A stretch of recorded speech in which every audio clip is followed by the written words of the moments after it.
Okay, it's 7 o'clock. I'll open this Emmet County Planning Commission meeting, regular meeting, June 4th, 2026, 7 p.m. of course. Roll call, please. Ally, Monica. Gearman. Here. Lothbaum. Here. Edie. Here. Bates. Here. Alexander. Here. Hinterman. Here. And currently we have Gooding, Herzig, and Neal absent. Okay. All right, thank you. And welcome, Ally. Thank you. The staff, or you guess an introduction or? Sure, thank you. Allison Bird was hired last month by our department after posting the position a couple of times. We were able to hire Ally, and she is shadowing Monica for the time being, and then in a month or so she will be taking the minutes and she will be our sole staff for planning and zoning. We currently share administrative assistants with the building department, and we are separating those duties and having just one person solely responsible for planning and zoning administrative assistant position. Will we still have Monica? We will not. She go to the building? She's been there with them. She does a lot. Did we say something? Did we do something? Come on, you can't do something. Yeah. Is She's Travis still with the there? county. She'll be still with the county. Is Travis still there? Travis is still there too. Okay. You're welcome, thank you. So we're growing, not losing. Right, actually, we have a third. We have Kayla as well in the building department. Okay. Awesome, thank you. Family's getting bigger, that's fine. Okay, this time we join us for pledge of allegiance. I pledge allegiance to the flag of the United States of America and to the republic for which it stands, one nation, under God, indivisible, with liberty and justice for all. Thank you, everyone. Okay, first order of business, we have minutes from our May 7th, 2026 meeting. Any additions, deletions, corrections at this time? Anybody see anything that been lengthy? I'm good with everything. Excuse me. I'll make a motion to approve the minutes as presented. Second. Okay. Any discussion on the motion? We'll approve it as presented. Monica? With a voice vote, please. I'm sorry. Yes, all those in favor signify by aye. Aye. Those opposed, same sign. Okay, motion carries. Thank you. Everybody hear me back there? I was off key here, I guess. Okay, we don't want to finish business, we're good to go for the site plans. Okay, this time, our first case this evening, Laura. Thank you, Laura. Sure. Brad, thanks. Okay, we have one case. This is a special use permit request by Elmer and Tabitha Troyer. Special use permit site plan review for home-based business. They're proposing to fabricate floor and roof trusses from their home at 8186 Sand Road. This is in section 13 of Maple River Township. Tonight is our first review for this case. Here is the location map showing near the corner of Sand and Plains Road. And here's an aerial showing quite a bit of tree coverage, and we'll have more pictures later to get a better sense of that, but you can see on the north side of the property off of Sand Road is the existing access drive to the property, and the proposed new home occupation use would be utilizing that same access road. So the applicant, as I said, proposes to operate this home-based business. They propose a new about 4,600 square foot full building, which again would be accessory to their primary residence. They're proposing 3 off-site employees, which is permitted as a home-based business. Property is approximately 37 acres and is zoned FF2 Farm and Forest. Parcel again is accessed by that existing residential driveway. As far as the surrounding uses, they are all FF2 zoning except to the northwest corner of the intersection that is a PD. So the surrounding uses include single-family residences, a church, school building, and farm properties and repurposed farm buildings. Specifically, immediately north across Sand Road, there is a farm parcel and also another parcel that has a boat storage building, a repurposed farm building that is used for boat storage and was approved for that use. Again, northwest of that corner of Sand and Plains is Woodland Structures, developed through a PUD. Immediately to the west is the church school property, and there's also single-family residence west across Plains Road. To the east is another single-family residence, and also to the south is single-family residence. This is the proposed site plan that was received. Added the kind of blue shaded rectangle there, so you get a better sense on the site plan of where the location of the accessory structure is.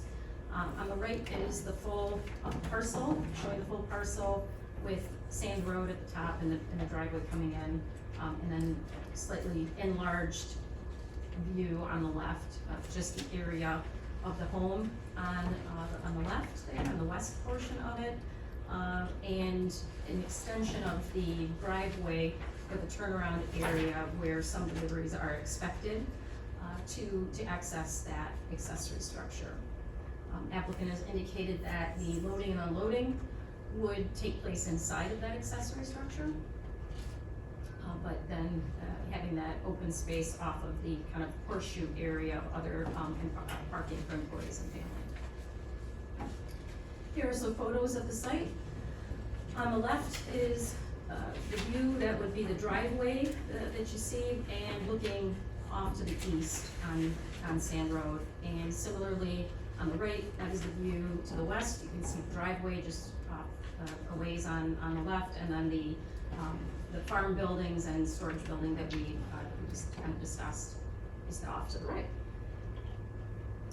Here is a view looking, this would be looking southwest from Sand Road into the site, kind of the only area that is not heavily, I would say heavily wooded, but you can see just barely off into the distance some of the structures that are existing on the property, but there is a fair amount of screening there. All right, so as far as the review process and standards, the Planning Commission has received already in their packets the complete application packet from the applicant. That includes the application, project narrative and impact statement, and the site plan. There is also the checklist with the site plan that should indicate all the items that are expected on the site plan. You received the zoning evaluation as usual. Maple River Township review was received, and they did recommend approval unanimously for this case. The road agency review has been received. Emmet County Road Commission site distance standards are met. The road commission did indicate that they would need to meet commercial driveway standards by adding this use. Fire department review is on your desk this evening. That was just received earlier in the week, and the fire department visited the site and indicated they have no concerns. For the review process, the review will be conducted according to the zoning ordinance standards for Article 8, which is farm and forest, Article 19, schedule of regulations, Article 21 for the special use permit. The supplemental regulations of Article 26 are in section 26.09 for home-based businesses, which is included in the zoning evaluation. And then, of course, Article 20 for site plan review and just the general provisions of Article 22. As always in the zoning evaluation, we do an analysis of all of the relevant regulations and standards and summarize that for you at the end in an area that we call items for further review. Anything that we believe needs further discussion here at the meeting. Under the special land use section, one thing to consider is the impact on surrounding uses. The evaluation just notes to consider if the proposed special use will create a substantially negative impact upon surrounding uses in the vicinity. That is for the Planning Commission to determine. D, compliance with ordinance standards is really an item in special land use that is going to be covered as we move on. But site access and traffic, that was noted as an item for consideration, but the road commission has already just stated that the commercial driveway standards would need to be met, so that could be an item for condition in the motion. For supplemental regulations, signage can be reviewed by the zoning administrator. Maneuverability of vehicles is something to consider because that notes in the supplemental regulations that the use may involve delivery services or other than typical mail services, and if required, the applicant must show the proposed maneuverability of vehicles. And as we saw in the aerial in the site plan, there was approximately 80 by 100 space that seemed to be allotted for that maneuverability. And that's just, again, maybe didn't meet the standard exactly, but for discussion, just to confirm that seems appropriate. And then under site plan review, in the zoning evaluation, it was noted the fire department review is outstanding, but as I just stated, we did receive that and there are no concerns, so that item can be removed. And then lastly, waste receptacles. A dumpster is proposed. It's quite a ways off of the road and it is near other buildings, so the planning commission should determine if a dumpster enclosure should be required per the standard, or if that can be waived or modified based on the existing setbacks and screening that's available. So that is a summary of all of the items that during your review can be touched on, and if you have any questions for me, staff, let me know. Okay. Excuse me. All right, thank you. Any questions for staff before I go to the applicant? Okay, applicant like to speak on this case this evening? Yes, sir. If you would come to the podium, please. Thank you.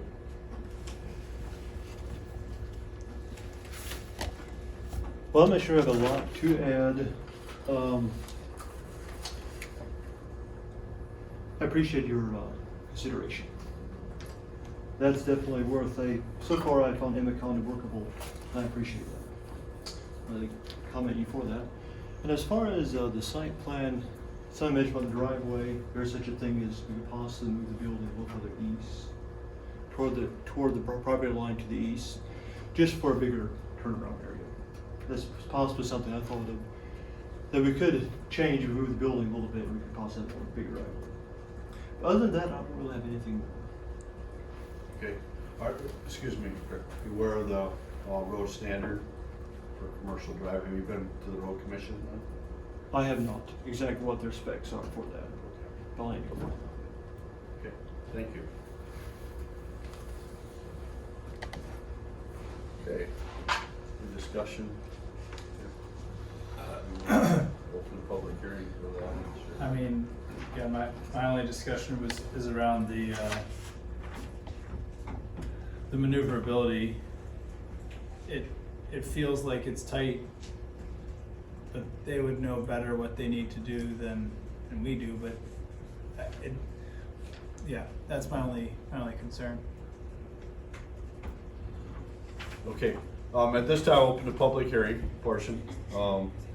On the back of our agenda sheet, list that. I think most everyone here has been in here before. Public hearing, the procedures, and somewhat of our rules of conduct. So I don't think we need to go through all that. I appreciate everyone here this evening. And if anyone would like to speak on this case this evening, we'll open it that, please. Anyone like to speak on PSUP 26004? 26004? Okay, we'll bring it back to the board level here for discussion on this. Ryan indicated the turnaround, yes. Yeah, I mean, So it's kind of up to, I think what do you feel you need for rooms there? right, it's super well screened. Yes. I don't think the dumpster is an issue. There's incredible screening in that stretch. I used to live on Plains Road, I'm pretty familiar with this area. I don't have any concerns about the use. Honestly, even for the maneuverability, I don't really have a concern with it on condition of approval. I just have a concern for the applicant on avoiding any future, challenges or bottlenecks. But in some ways, that's their prerogative more than ours. Excuse me, your lumber come in on like Full flatbeds. flatbed like Preston Feather, and they use the It probably actually. Johnny left to get it off. What are those called? Mules? Or, Yeah, there's another word for it. Moffett. Moffett. Moffett, yeah. Possibly some. Some will be on like semi-trailers. Okay. Yeah. Have you gotten a trailer ever back that far? That size? Yeah. No. I haven't. Actually, when we built the house, there was a Moffett that delivered some lumber. In fact, he just parked out on the road. That's what I was thinking, right? And I touched on road commission, I have to go to the road commission for the standards, what that commercial driveway looks like, I believe it's curbed and asphalt or concrete, I think they'll allow. That's on the county, is that correct? Beside that. Maple River had no concerns, I see that. Nope, we're quite eloquent, I think. Yep. Everything went good there, so. You'll recall several years ago, we added the home-based business as an option in the zoning ordinance for this type of use. We had been seeing that people are operating a business from their home, and we didn't allow for outside employees, and that was something that this planning commission and the board of commissioners decided was acceptable in certain locations as special use, and so Yes. that's why the proposal is a home-based business and not a planned unit development. Right. Yeah, it fits perfectly in that bucket. Absolutely. Any other discussion? Kelly, got anything good? No, I think it's great. I just want to understand, just to make sure the applicant understands, you mentioned potentially moving the building. But if, as I understand, if we approve the site plan as drawn, that would be a change. Right? It would be a change, it could be administratively approved as long as it was farther away from the property line. Okay. Yeah. Yeah. No, there is a provision in the ordinance that allows for administrative approval of minor modifications. The only other thought I had, just looking at the plan, is rather than move the building, if the vegetable garden were trimmed back, that might give you a wider approach. I'm not one to get rid of any vegetable garden, but it might make the maneuverability on that bottleneck a little bit easier and not involve moving the building. It's a beautiful garden. I'm not. Anti-farm. Yeah, I'm not advocating pay paradise here. I'm just. Somebody in here said we lost. Yeah. Okay. So no other concerns. Okay, Jeff, or Chuck? I don't have any concerns, I'm in favor of voting yes on it. Okay. Okay, at this time I entertain a motion on this case. I'll make a motion. Okay. Make a motion to approve case PSUP 26-004 Elmer and Tabitha Troyer for a special use permit to operate a home-based business to fabricate floor and roof trusses at 8186 Sand Road, Section 13, Maple River Township, tax parcel 24091413100020, as shown on the site plan dated received April 27, 2026. Because the standards of Articles 8, 19, 20, 21, 22, and Section 26.09 have been met based on the following findings. Findings as presented in the zoning evaluation dated 5/19/2026 are accepted as presented. Maple River Township recommended approval. Per section 21.02.b, the proposed use does not create a substantially negative impact on the surrounding uses in the vicinity. Per section 26.09, maneuverability of vehicles is sufficient because the applicant believes them to be. Per section 20.05, a dumpster enclosure is not required due to adequate screening. And further, that approval is conditioned on the following: road commission requirement for commercial driveway standards must be met. And all signage to be reviewed by the zoning administrator. One suggestion Yeah, on number 4. yeah, you didn't like that? No, that could come back to bite you. So, You what could, would you be? could have it as, just like you said, only due to large lot size. Okay, so maneuverability of vehicles is sufficient due to large lot size. Or you could say because he thinks it is because of large lot size. As long as the large lot size is in there. I'll go with, large lot size. Would the road commission's requirement for a commercial driveway satisfy that maneuverability? No, that's just gonna be where it enters off of Sand Road Okay. to the driveway after that. Nothing to do with, okay. Correct, A 33-foot easement. right, it could be gravel past that. Could we modify the date of 5/21? We did update the zoning evaluation and missed that in the motion. Yep. 5/21? Sorry about that. 521. 5/21 for .1. I can make one suggestion. I'm sorry, were you done with I am.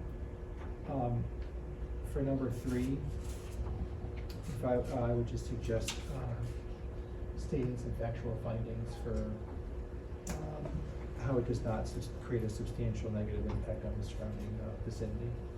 I would say the proposed use does not create a substantially negative impact on the surrounding use in the vicinity due to the low impact and large lot size. Sounds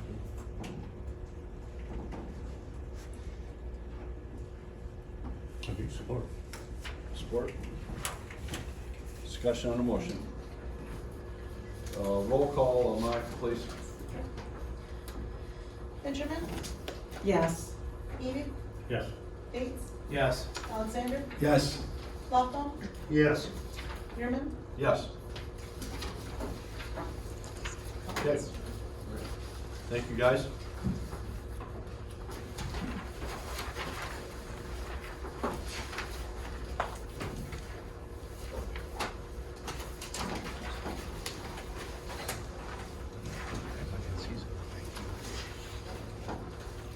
You are welcome to stay if you wish. You're welcome to leave if you wish.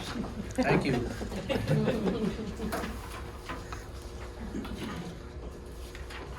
I'm sorry, I'm just getting some of this. Got a lot of paperwork. Did a good job.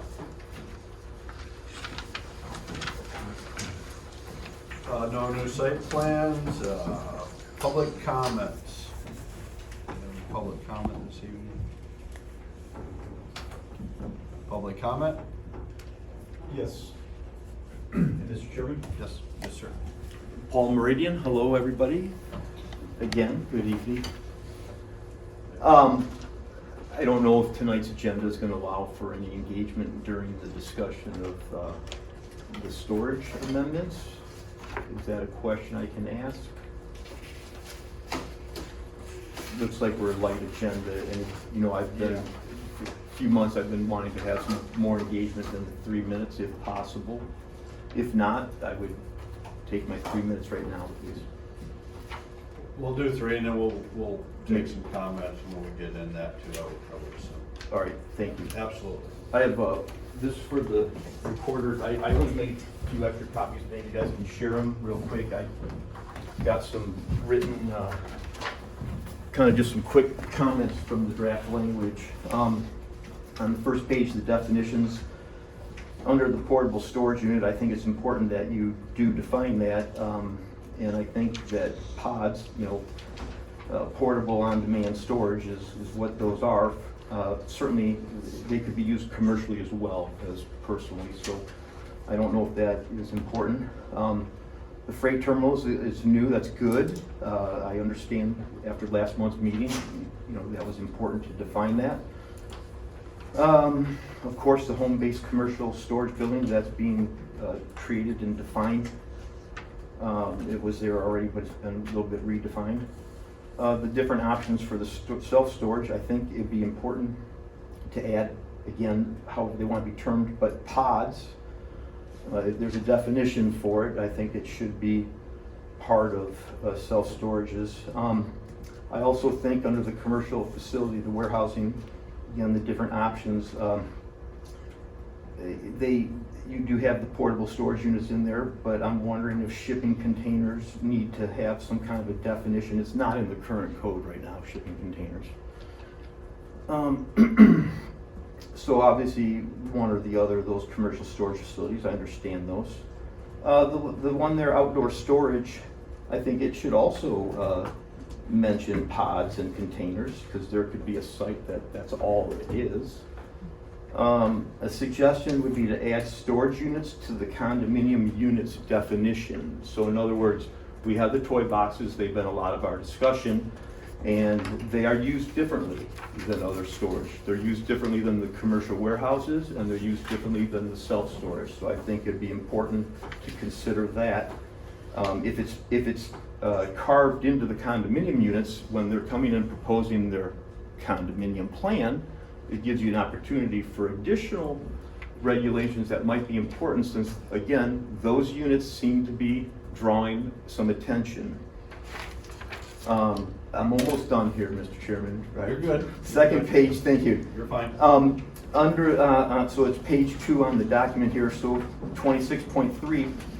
Under A, it says the primary access road, and I'm wondering if, maybe that should be a public primary access road.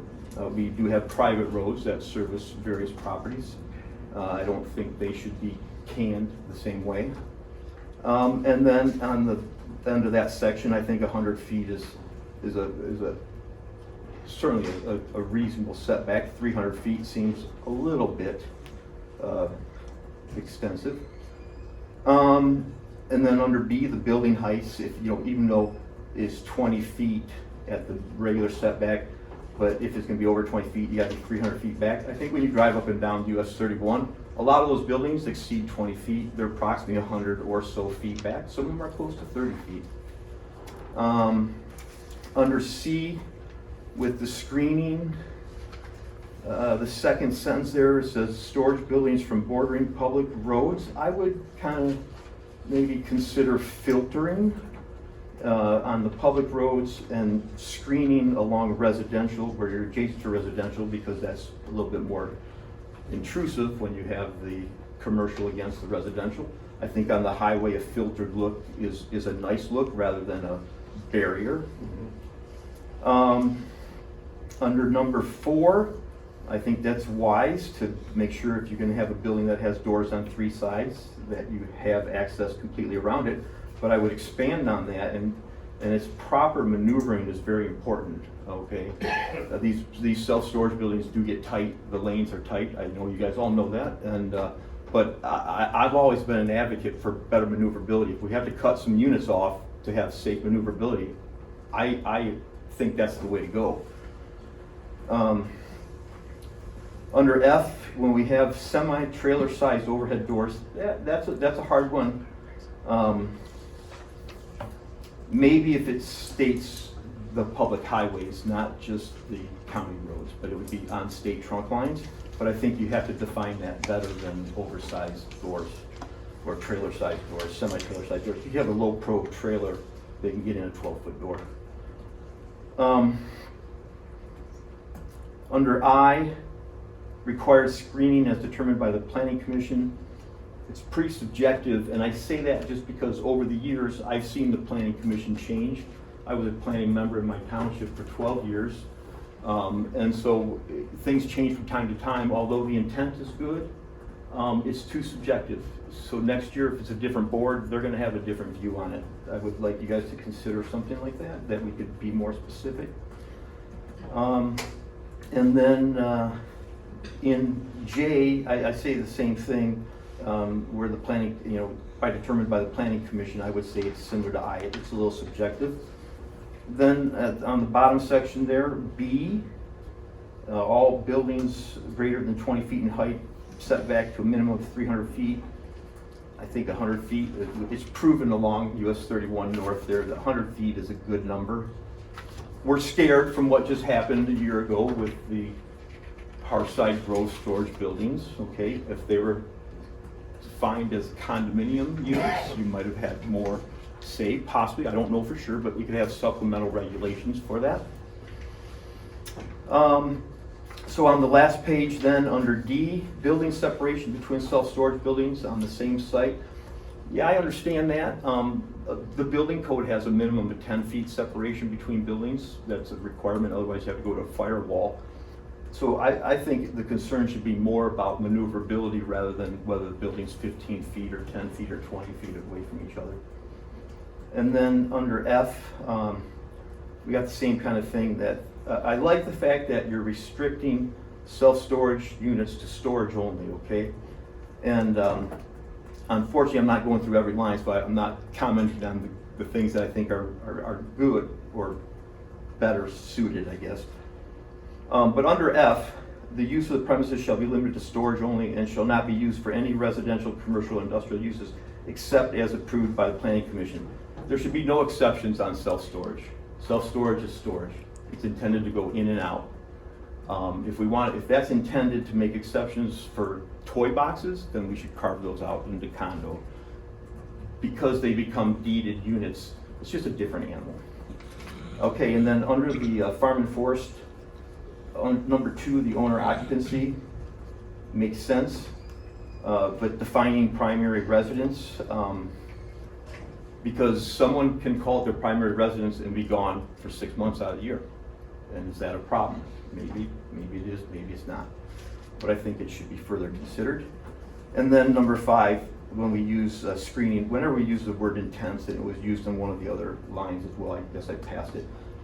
That's a tough word.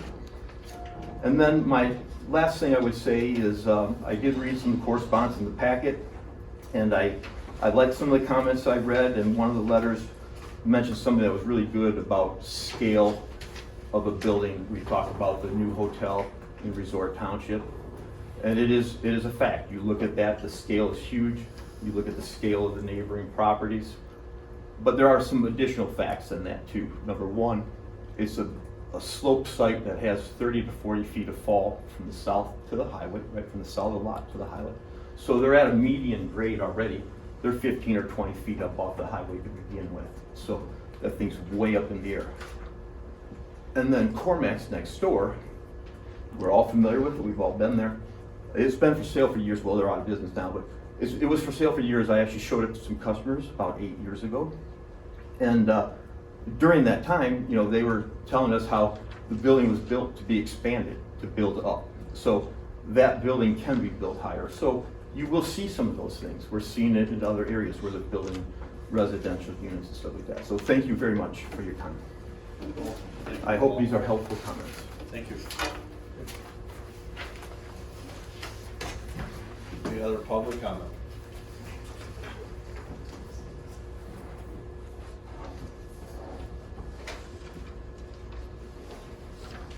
David McBride.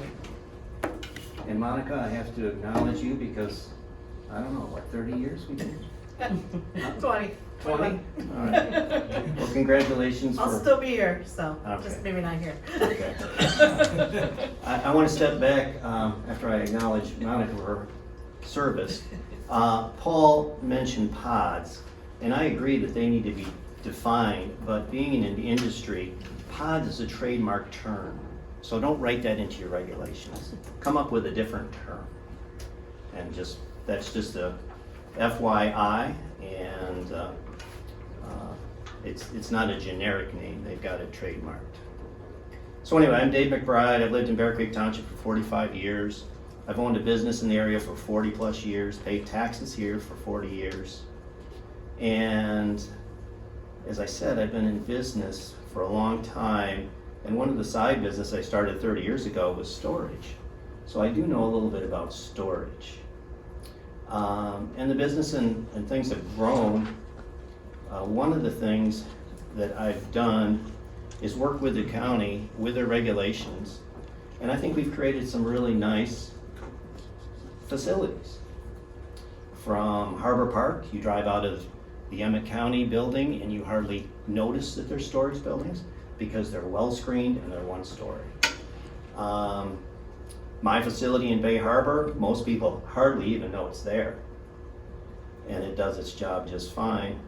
And many other projects in the community with this perpendicular rule, which was discussed, and maybe it's not appropriate now. It worked in the past, but it's not going to work in the future. And oh, by the way, the two facilities I just mentioned, Harbor Park and the one that we own at Bay Harbor, are both, majority of them are 300 feet or more back from the road. And they're very successful. So just keep that in mind. Some say that, hey, you're here doing all this because you're scared or you don't want any competition. I don't think that's the case. When Harbor Park expanded, I didn't come here. Harbor Springs Storage is a recent development, I didn't come here. Lansing Storage is a recent development. Petoskey Storage is a recent development. And Conway Storage has expanded a number of times, and I've never been here. Why am I here? Because I care about the community. And I care about the look in the community. I care about what Tammy and Max and Mary Lou Tatton did in the community for dark skies, scales, screening. Drive down M119 and can you even know that Yaziki, or whatever they call it, is a manufacturing plant there? It's well screened, it's probably 100,000 square feet.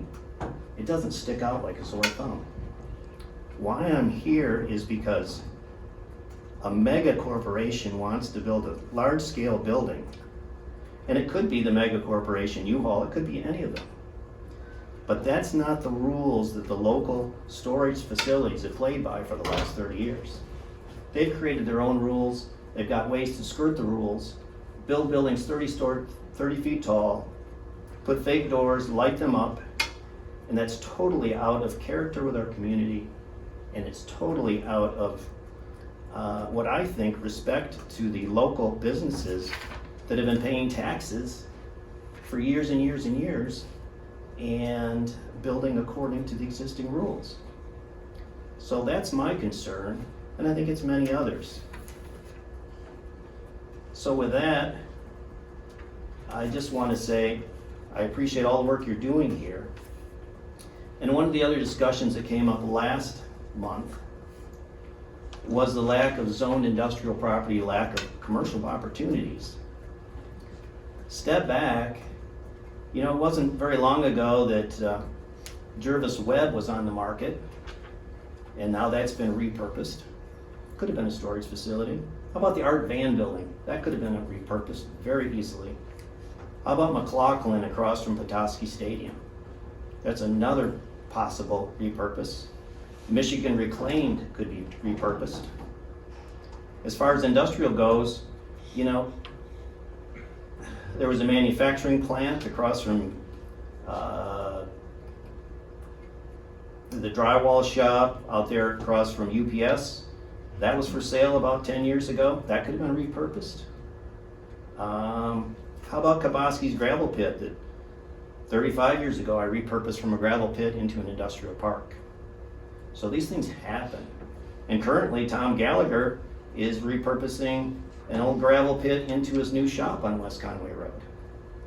So I just want you to be aware there are opportunities. You might have to dig for them, but there are spots where things are changing, they're turning over, and we're recreating opportunities out of existing pieces of property. So they don't always stay stagnant. And with that, I appreciate everything you're doing. I think this is a great discussion so that we can plan for the future and keep our community where people come in and go, boy, I like what they've done here. Instead of, wow, what did they do? So thank you. Thank you. Anyone else, public comment session here? Okay, other business. Master plan? Yes, so on your desk this evening, there are 2 chapters. There are draft chapters for your consideration. We would like to ask that you review those and make comments within the next 2 to 3 weeks, and then we would have a draft ready for you at the next meeting or in the next packet. Also, we are in the process of reviewing the next 2 chapters, which would be guiding principles, land use and development. It's not completed yet. We still have 2 public outreach sessions that we have planned for next week and the week after. So once those are concluded, then I think we'll be able to finish up that chapter. and then have that draft ready for you, hopefully within the next 3 to 4 weeks. And then the housing chapter is also near completion, but still we want to make sure that we get all of the public comments that we can before we move on to those draft documents. So we have started reviewing those, but they're not quite ready for distribution to the planning commission at this point. But we would expect within the next 3 to 4 weeks to have those ready for you, and certainly before the next planning commission meeting in July. Additionally, on your desk this evening, or I think it might have been in your packet and on your desk, you received an email that we received from Bayview Association. That one was sent to Bear Creek Township and they copied us on it, and then I received the same one yesterday that was sent to David Boyer, the county administrator. The same letter basically from Bayview Association asking us to consider preservation of Bayview as a National Historic Landmark designation within our master plan.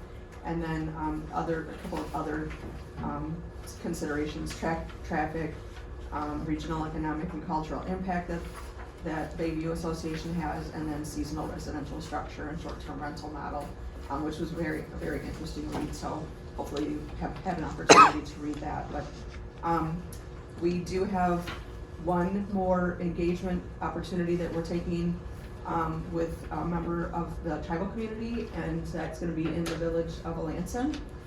That's in 2 weeks, and then next week we're conducting a Zoom meeting.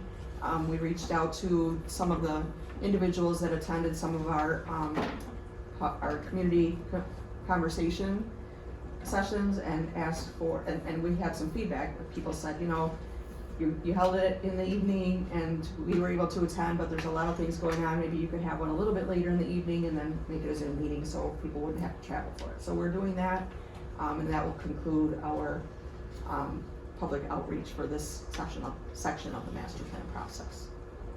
Did I miss anything? Sounds good. Review this stuff and just. Yes, if you could give feedback in the next 3 to 4 weeks, that would be amazing. Gotcha. You got any questions on that? Okay. Okay. Text amendments. Text amendment, so we put together the draft that is before you this evening. We emailed it to the individuals that had been following the process and have voiced an interest in being involved in reviewing the documents. We sent those out and we actually met with David McBride and Matt, and then also with Paul on the phone, and had some discussions about what was proposed. We would like to go through it and see if it's something that you're willing to move along. We really don't want to extend the moratorium if we can avoid that at all, if at all possible. We took into consideration the comments that we received at the last meeting from the planning commissioners as well as the public, and I think we're getting pretty close. At the same time that we sent this out to individuals from the community that had voiced interest in participating, Jennifer Neal at our last 2 meetings offered to be involved if there was a committee formed, but no committee was formed. But I did send her the storage proposal too, and said, you know, if you had any comments, I'd be happy to hear those. A couple of comments that she had was that she thought perhaps the home-based commercial storage building standards could be removed, and it could be simply a home-based business opportunity for people in all zoning districts under home-based business. I think that's kind of opening it up to areas that we may not want to see, but that was her suggestion. Also in the draft language and the current language as well, we do require the 10-acre minimum. So, you know, that's something that you certainly can discuss and let us know how you'd like to move forward with that recommendation. Commercial storage facilities, she had the same concern that was voiced, that maybe 300 feet is too much. She asked the question of, are there other uses that require that depth of setback, and typically there is not a 300-foot required setback unless it's a very high intensity use like a sawmill or something like that. Let me see. Had some good discussion with Dave and Matt, and I have my notes here. So there were some gray areas that were discussed in the self-storage facility definition. The word personal, there could be commercial storage, not just necessarily personal storage. So maybe that word personal should be removed or expanded upon to say commercial as well as, personal as well as commercial. And then the term container in the self-storage facility, it was thought that that term should be just removed from that definition. We provided in the definition section 2 different options for 2 different definitions. So self-storage facility, there was an option 1 and an option 2 for your consideration, and then same with commercial storage facility and warehousing. We said the same thing after last meeting. You all said, well, what's the difference between commercial storage facility and warehousing? We looked those over. We really didn't see that there was a huge difference between them, so we combined the term into one heading and then added some options. If you go to the next slide, I think the next slide shows, this was sent over to legal counsel. Freight terminal is listed in the draft, and Brad thought that motor freight terminal might be more specific to what we're talking about here, and he offered an alternate suggestion too that's not in your packet, but it is on the screen. A facility consisting of a terminal warehouse with truck wells, loading docks, and offices utilized as a shipping point or temporary storage point for the primary business of shipping goods or products for businesses and for general public, which requires the parking of semi-tractors and trailers for indefinite periods. A motor freight terminal may include ancillary facilities such as repair garage, body shop, and wash bays. That seemed to be all encompassing, but it's something that I think that this planning commission suggested that we had added to the definitions. So that's where we are with definitions. There was another suggestion under the outdoor storage that perhaps boats, RVs, cars, and vehicles and portable storage units should be added to that definition. So portable storage units was the term that we came up with. We stayed away from pods purposely because we realized that that was a specific brand, and we hope that that portable storage unit definition covers those types of units. So that's what we have for definitions. Open to hopefully some discussion and direction.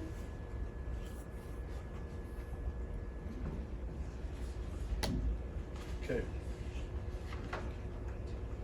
I'll just, go ahead, Brian. yeah, well, I was curious, last month we talked a bit about the concept of an overlay district, which feels adjacent to the definition conversation, but I guess because of the conversation around 300-foot setbacks or not, I guess I just wondered if that was explored or where we go from there. I know that would be a more complex thing to roll out. That's what we thought, and that was our discussion, that this could be something that could be implemented more quickly, and that overlay district was a much more in-depth conversation. Okay. Particularly, I think John brought up that, Bear Creek Township would certainly want something different than Bliss Township, for instance, or even McKinley Township. So those are conversations I think we need to have with the individual townships. All the townships that responded when we sent out the initial drafts and comments thought that we were moving in the right direction. Okay. And so I think this would be a good step in moving forward, and then at the same time we could continue to work on the possibility of an overlay district, and that would, I think, be more along the lines of architectural designs or design standards that would be in place and would be So that, deeper than what this is. But so that concept's not dead, but it would come No. after this, the definitions. right, and we kind of thought that the step back height change address that in the interim. The other thing that was discussed last time was like photometrics or some kind of light metrics for the brightness. I was intrigued by that. Don't see anything like that in supplemental regulations, and wondered if that was also consciously omitted because it could be revisited later, or if that's something we found hard to enforce? No, I think we could incorporate that. We do have an outdoor lighting section. I think we could improve it. I think it probably needs to be across the board, not just in storage. Not just for storage, okay. Yeah, like in the outdoor lighting section, which that is something that we could bring back in our next meeting for your Okay. consideration. Generally, those lighting regulations typically would be applied to all types of uses. Got it. Unless there was some type of exception for like enhanced security, but I think that'd be very limited. Okay. Alright, so more of a lighting conversation than storage specifically. Got it.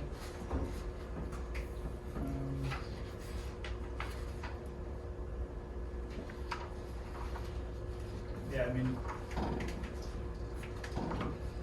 Mr. Chair, the only other things I really flagged was, the word intense. Maybe not the same reasons as the public comment, but I just find that a hard word to define. Absolutely. I have seen some trees in my life that I would consider intense, but they're few and far between generally. Intense trees or intense screening? Yeah, intense, comma, all-season landscape screening. And you're looking at the supplemental regulation? 26.42C, and I highlighted it on 26.09.25. I'm not opposed to the, All season screening? yeah, I was gonna say, I'm not opposed to the intent of intense, but I was hoping for a better word. Is it too subjective? I think it's too subjective, and I don't know. Yeah, I mean, yeah. How you go up to it and say, well, this is clearly not intense enough. Not intense. Right. Yeah. But I don't want to lose sight of the intent, which I think is to avoid the 4 to 6 foot trees every 12 to 15 feet or whatever, which just doesn't, it's 20 something years before it's achieved what we were meaning for it to achieve. So how that gets addressed, I'm not positive. The other thing I flagged was, let's see, 26.42E, that all parking areas and driveways shall be hard surfaced and properly drained. I guess I'm not inherently opposed to the functionality of pavement, but these applications tend to be adding a lot of impervious surface to begin with, and I guess I wondered if the board thought that that was a conversation to have around, is all impervious and properly drained better than pervious and potentially poorly drained? And then, who's defining properly drained? But I just wondered about that, whether or not they need to be hard surfaced. I think the intent there was not necessarily pavement, but that it could be gravel. Okay, gravel, so So, we could put maybe in parentheses asphalt or gravel, or, asphalt doesn't have Yeah. concrete, but, I would have never read hard surfaced and thought anything less than asphalt. okay, so we should Specify. Yeah, specify. so, I don't know. I know there's a lot of progress being made on some of these like pervious pavers and other such things that I think, could have a role to play in these applications. And then the only other parts I flagged were the G on the same thing, self-storage buildings shall not be used for any business activity other than storage. Again, I understand, it feels almost unenforceable. I understand the intent there, and that came up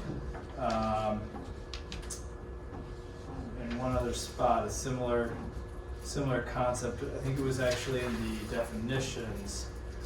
Yeah, it was flagged in your remarks, that striking potentially personal from option 1 of self-storage facility, because a business should reasonably be able to store things in there. So I appreciate the distinction of freight terminal and motor freight terminal. More specifically, I appreciate the distinction between either of those and warehousing. I think that was a big point of conversation last month and something that I think was well addressed here. I guess for staff, I did have a question on option 1 and option 2 for each of those definitions. Broad strokes, is the intention that options 2 in each case is just more specific, like it's just fleshing it out more? Or is the idea to really draw a distinction in how they're used? A little of both, I think. Okay, Yeah, and then we thought maybe you could decide on for each definition, which option you prefer. okay. And then, work down to the details of, well, do we remove personal storage if that's, Yeah, if Yeah, that's so- the desire. yeah. Those were kind of my initial thoughts. Ms. Neal's comments on home-based business for home-based commercial storage. Conceptually, I gotta say, I'm kind of supportive of that, with the exception of the land use matrix. I think that's where I start to have concerns. I kind of agree with that sense. I think it fits reasonably in that bucket. It's just that as it's currently defined, home-based business in the land use matrix is every zoning district, and I don't think there might be some unintended consequences from that. That's what I have, Mr. Chair. Okay. Thank you. Anybody else on the 2 options, the 2 is, that's what I thought was more. So would consensus be that option 2 in both cases is the preferred option? It would for me. I think it Gives more makes the definition. case for. That's 3. May I just, Anybody else? may I read them out loud? Could I read them out loud so we can all just Sure, reflect absolutely. on it? Gonna go to first one. Yeah, so self-storage facility, this is option 1. A building or group of buildings that consists of several individual storage units intended for personal storage, each with a separate door and lock, and which can be leased on an individual basis. The conversation there was that it might just say for storage, not personal. Option 2, same definition. A self-storage facility is a property containing individually leased storage units, lockers, containers, or spaces that are rented directly to individuals or businesses for the storage of personal property, household goods, records, equipment, or other belongings. Self-storage facilities are characterized by tenant-controlled access to assigned storage spaces and are intended primarily for passive storage rather than warehousing, manufacturing, retail sales, or freight distribution operations.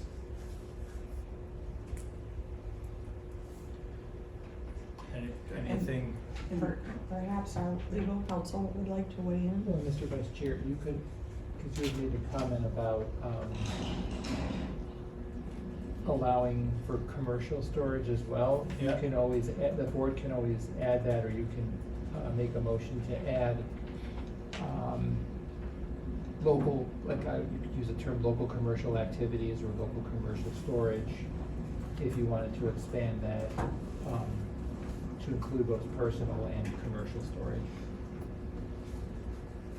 It's an option. Yeah, for the well, I board. thought in option 2, it was good that it said directly to individuals or businesses. I thought that was good. Then the following felt very personal. So, That could be modified to how, if you want to modify it to make it more clear that type of commercial storage is allowed in this type of instance, that could be done. yeah, and I don't know that all those words at the end, like records, equipment, or other belongings, is essential for this definition. But I had the similar question about the second sentence in that, which is basically not so much a legal definition as it is like a for instance, right? It's like self-storage facilities are characterized by, and I think that helps paint the picture. I don't think that's really enforceable.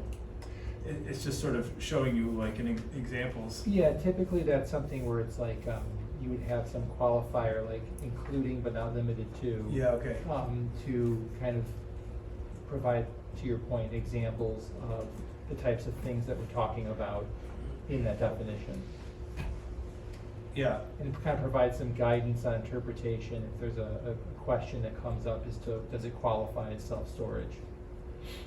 so, if I may, Mr. Chair, Go ahead. to option 2, I'm good with the, for instance, second sentence. In the first sentence, all I would probably change is, or spaces that are rented directly to individuals or businesses for the storage of personal property, equipment, or other belongings. I would just trim a couple of those. Otherwise, I think that's a pretty adequate definition. Leave personal property and eliminate household goods records, because personal kind of takes care of it. Yeah, I would just say Yeah. personal property, equipment, or other belongings. I think that would cover most things.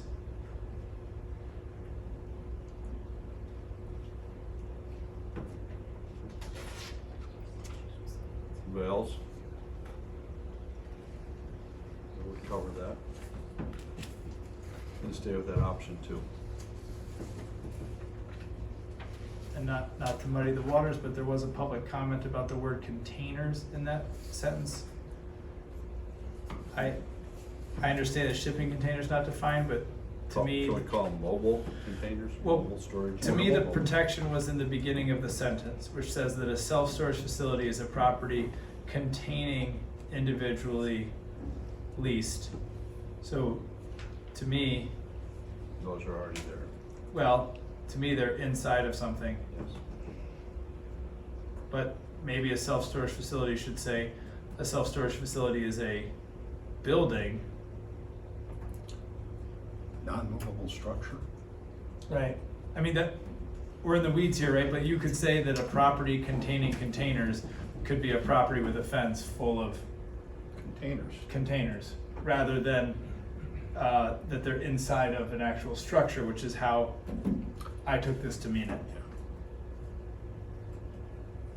So, Okay, we don't, yeah. I don't know, if we say a self-storage facility is a building, could we borrow the first sentence, a building or group of buildings that contains, sort of, mesh the two. If a self-storage facility is a building or group of buildings containing individually, to me, that would capture the best of both worlds. It would be clear that the expectation is that these are in the building, but also provide leeway that it's not just a door and a lock. There could be other combinations available.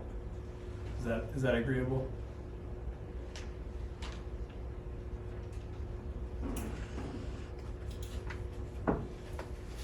Building or group of buildings. Yeah. So we would just Strike strike that property. Self-storage facility is a strike property, Yep. building or group of buildings, pick up with containing individually, everything's the same, strike household goods and records. And then from there, I'm good, but I'm just one person.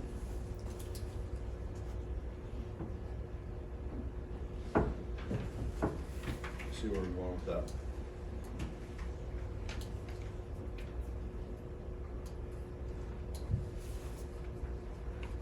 Got direction there. And then anybody else got any comment on that option we're looking at, number 2?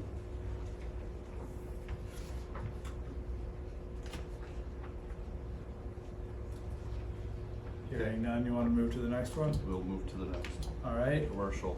So I'll read aloud option 1 for commercial storage facility / warehousing. A commercial building used in storage and or distribution of goods, manufactured products, building materials, and portable storage units. Option 2, a warehouse is a building or facility primarily used for the storage, handling, and distribution of goods, products, or inventory, typically on a temporary basis before those items are transported, sold, or delivered through retail, wholesale, manufacturing, or supply chain operations. Warehouses commonly support activities such as receiving shipments inventory management, order fulfillment, packaging, and distribution logistics. Here again, option 1 defines it as a building. Option 2 is a building or facility, which seems to provide some looseness. And then in the such as sentence of commonly support for related activities, gosh, I really feel like it could just say receiving shipments and distribution logistics. I don't know that what happens like in terms of managing one's inventory, order fulfillment, or how it's packaged. Is that germane at this level? So for me, I was good with warehouses commonly support activities such as receiving shipments and distribution logistics. Felt adequate to me.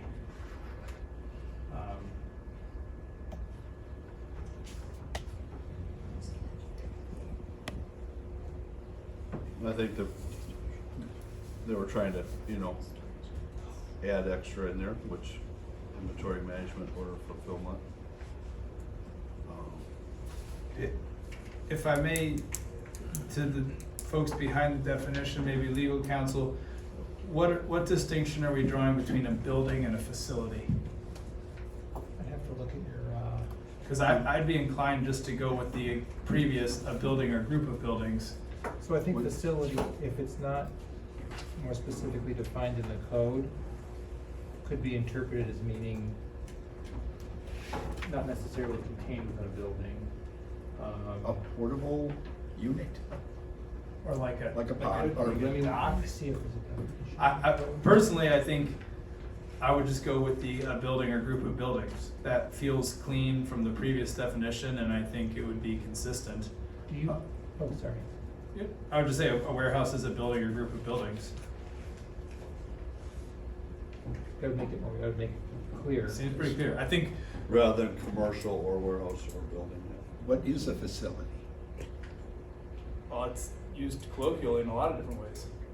Typically broader than a building, so a building is, A structure. Four walls with a roof. Okay, a facility, if it's not defined, could be a group of buildings, it could be a group of structures. but those So- are buildings though, right? Yeah, but a facility is something more expansive than just a building.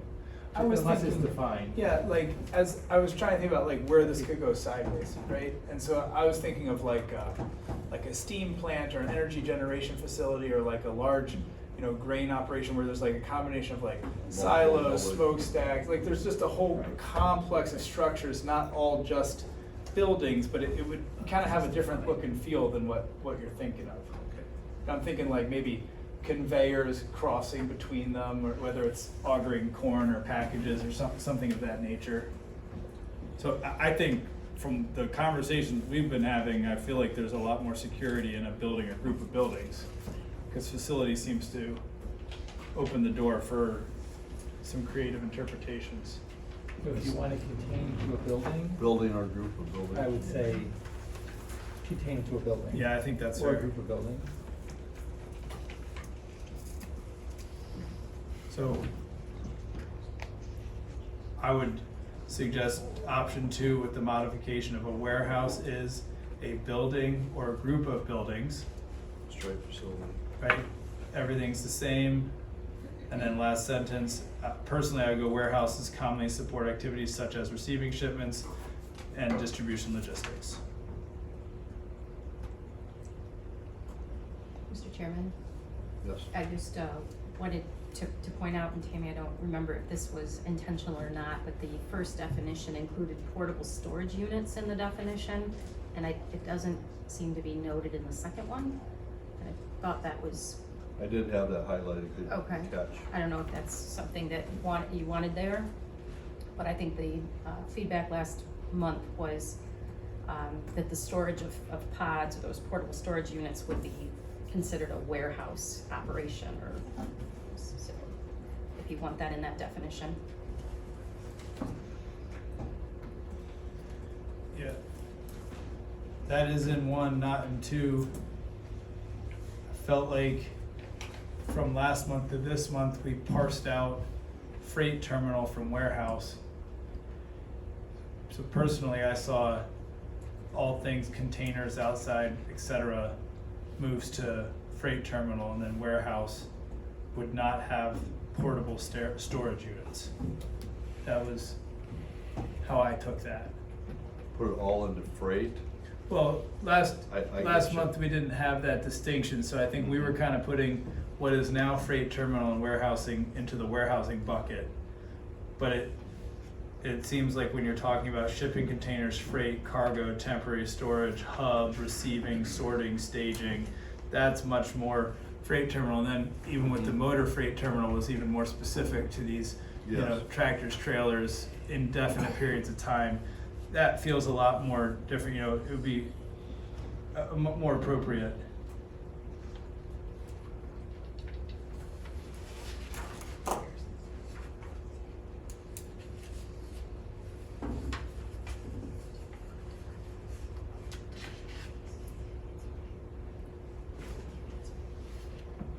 So mobile storage pods or mobile storage, where are we going to allow those in? As it's currently defined, That's what I'm trying to, that would be in freight terminal, it's only in freight. and then there was That's what a, I'm saying. yep, and then there was a conversation about outdoor storage potentially being expanded to include boats, RVs, cars, vehicles.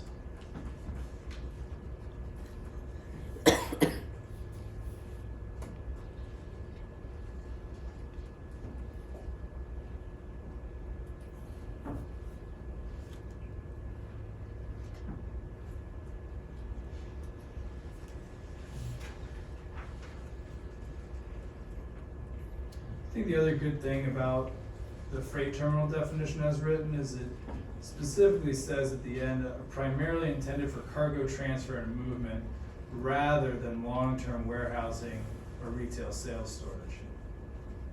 Which I think is the risk if something portable gets put into the warehousing, it might start to just not become that portable. It might be technically portable, but rarely would. Whereas I think a terminal conveys some degree of coming and going.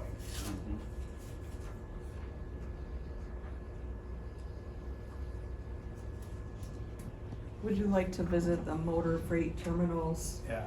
options? Effectively, that's an option 1 and option 2 Right. conversation as well. Yes. Unfortunately, I didn't No worries. print that. So, a freight terminal is a facility or transportation hub used for the receiving, transferring, sorting, staging, temporary storage, and distribution of freight, cargo, or shipping containers between different transportation modes, carriers, or destinations. Freight terminals support logistics and transportation operations involving trucks, rail, air, or maritime shipping and are primarily intended for cargo transfer and movement rather than long-term warehousing or retail sales storage. Option B, a motor freight terminal, is a facility consisting of a terminal warehouse with truck wells, loading docks, and offices utilized as a shipping point or temporary storage point for the primary business of shipping goods or products for businesses and the general public, which requires the parking of semi-tractors and trailers for indefinite periods. A motor freight terminal may include ancillary facilities such as a repair garage, body shop, and wash bays.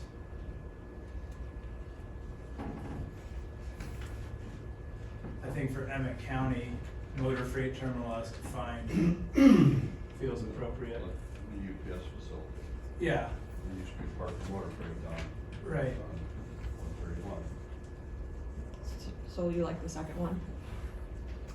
I think so. It's the alternate prepared by legal counsel. Yeah. And then would you like to add the shipping containers to that one Truck wells, loading docks.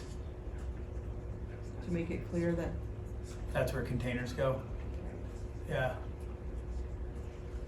Well, and I like that it That would says for work. businesses and the general public. Like, I think we're doing a good job capturing that it's both commercial and personal, which I think is important. So could it say which requires the parking of semi-tractors and trailers and the storage of freight, cargo, and shipping containers for indefinite periods? would that kind of be the appropriate place to locate that? The way it's written. Yeah, the way it's written, but then it says requires the parking of semi-tractors and trailers, as well as the temporary storage, staging, and distribution of freight, cargo, and shipping containers for indefinite periods, just to capture that portable element from the first one.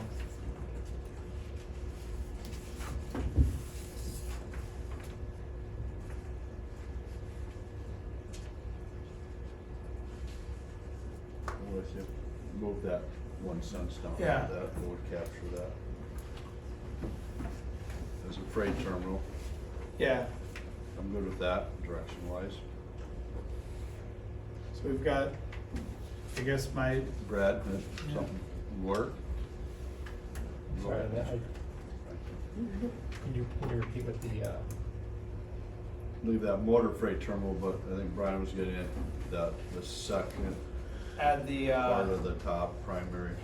yeah, so it would be for the general public, which requires the parking of semi-tractors and trailers, as well as the receiving, transferring, sorting, staging, temporary storage, and distribution of freight, cargo, or shipping containers for indefinite periods. okay. Because if we don't include something about those pieces, then they're sort of orphaned in the ordinance, and I think that if we want it to be captured here, that's where it should go.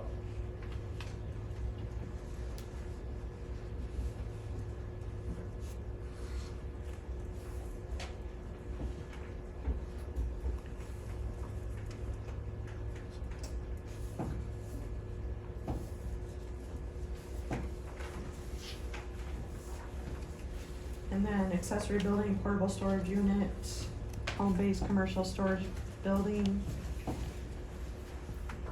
Those you're okay with the way they are?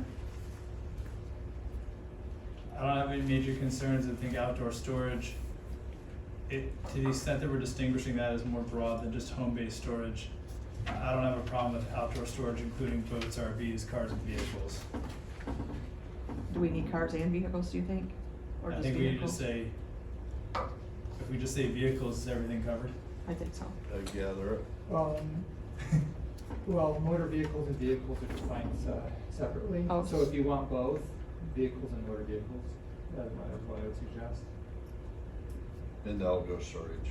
A land area occupies and used for open storage of products, goods, and/or materials, including but not limited to sand, gravel, stone, lumber, vehicles, and motor vehicles. Yeah, do you want to exclude, so commercial vehicles have a specific definition as well, those are usually the larger vehicles. Do you want to exclude commercial vehicles so there's no confusion over that?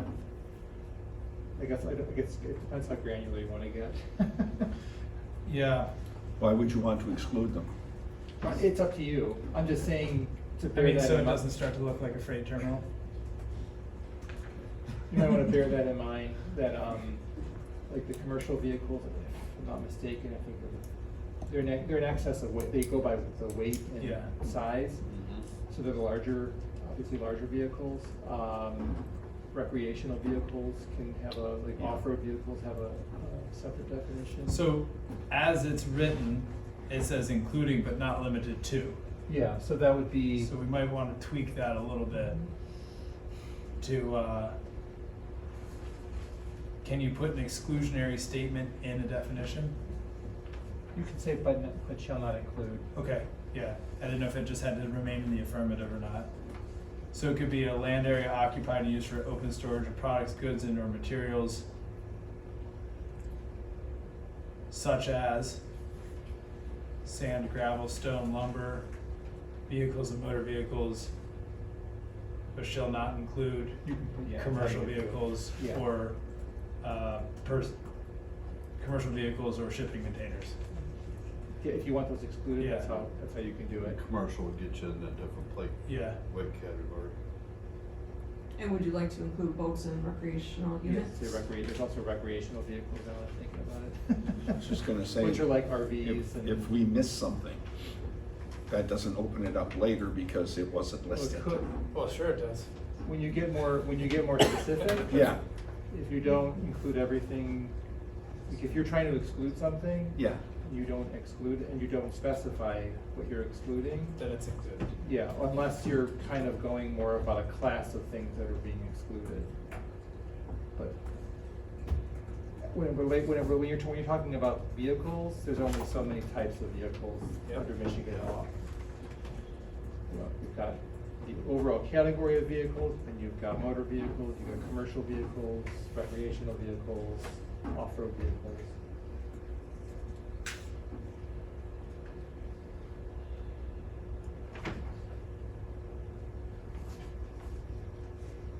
Is your concern with the size of things? The big size vehicles are your recreational, well, can be your recreational vehicles and will be your commercial vehicles. And to be honest, on the outdoor storage side, That's our special. I'm not so sure that I'm particularly concerned about the size, but more to the intensity of the use. Yeah. That's maybe the hard part that I'm trying to, I don't have a problem if somebody were to store their portable storage unit, but I wouldn't want 10 acres of portable storage units. On outside storage. Right, right. So it's, but, yeah. We currently have a definition for outdoor storage, don't we? Yes. That's what I was just gonna ask.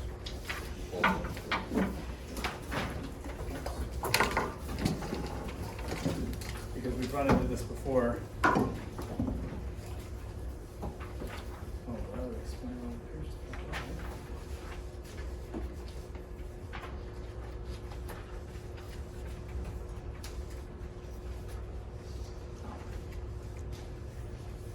Yeah, Yeah, it's the same. Pretty wide It's- open, a land area occupied and used for open storage of products, building materials, sand, gravel, stone, lumber, equipment, and other supplies. So not, And then we have outdoor sales lot. So it currently does not include vehicles. No, outdoor sales lot, the display and sales of products or services primarily outside a structure, limited to those items generally stored, used, or inspected, including vehicles, boats, farm equipment, motor homes, modular homes, and similar items. Outdoor sales lot. So then as currently defined, we wouldn't have the concern with vehicles because they're not encompassed within those. right, it would be outdoor sales lot. Where would, we have this definition here of a portable storage unit, which is not currently something we have defined. Correct. It feels to me like if we're gonna define portable storage unit, portable storage, the words portable storage unit should show up somewhere for where they should be stored. Right, like, if I'm reading this and I've got a portable storage unit, am I going to a freight terminal, a home-based spot? Which of these buckets am I landing in? I thought you were referring to portable storage units interchangeably with shipping containers. So maybe I was mistaken. I was thinking that perhaps we should try to stay consistent. I mean, it's just tricky because a portable storage unit is being defined as smaller than a shipping container, but shipping containers could be any size. Typically 20s and 40s, but Well, the way it's currently defined, it would include a shipping container, because it's any container. Any container. Yeah. right. But it does say personal property, not. Whereas these other definitions offer a commercial and a personal element, portable storage unit is framed as a personal element. But you could put personal, You could put personal property in a shipping container, you have a lot of. For lot of sure. personal Oh, yeah, property, I mean, yeah, it happens all the time.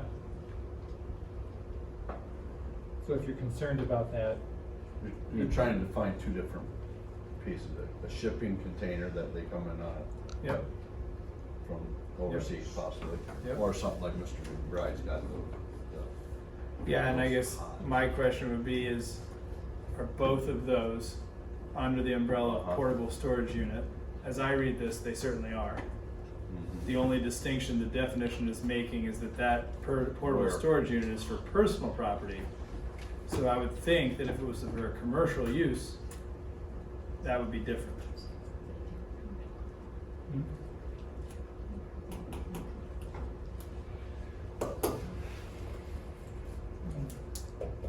But the outdoor sale, the outdoor storage. Direction there, Brad, and all, in between the two. to distinguish between like, Where they well, go, personal like tips, what- versus a shipping container. Well, personal property versus commercial equipment.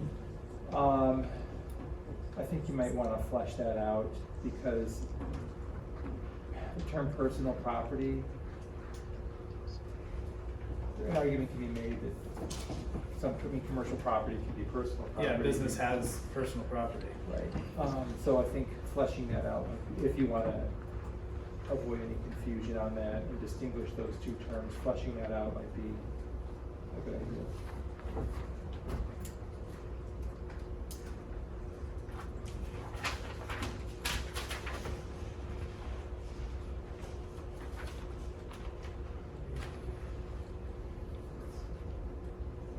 And neither portable storage unit nor shipping container is defined in our current ordinance. Correct. Right? Which comes up. It does, and we typically, interpret those to be accessory structures, accessory buildings, regardless of size. So if they're 200 square feet or less, they don't need a permit. If they're greater than 200 square feet, then they need a zoning permit. Accessory structures. How does staff feel like that's working? Not very well. Yeah. That'd be my guess. They show up and Yeah. They're there. yeah. I mean, we talked about this 2 years ago, Yeah. and then it never went anywhere. So we just decided that we would regulate them as accessory structures, and that's how it's been. I think it's important that if we do a good job defining a portable storage unit, which we're gonna do, that our language in the subsequent uses should reflect the definition we just defined. I mean, Yes, for I me, that's the continuity that we gain by doing this hard granular work.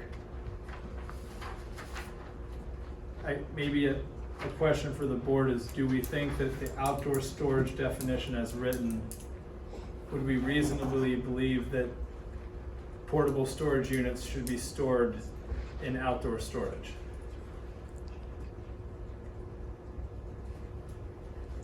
I mean, it says, a land area occupied and used for open storage of products, building materials, sand, gravel, stone, lumber, equipment, and other supplies.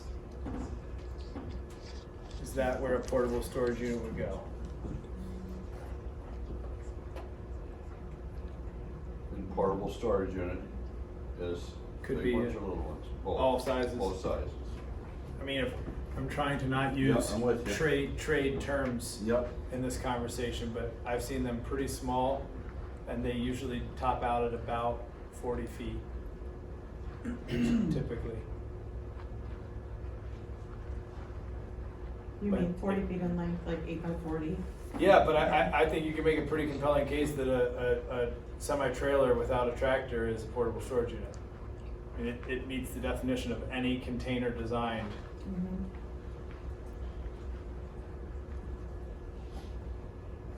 And it is delivered and removed by truck very easily. So I think that's for me where we're getting into this outdoor storage could, as written, without any exclusionary language, could potentially include Those. a field of semi-trailers or shipping containers. And that might be okay, but it doesn't feel like that's how that definition was written. It feels like the freight terminal is where you would find a whole slew of those items rather than an open field.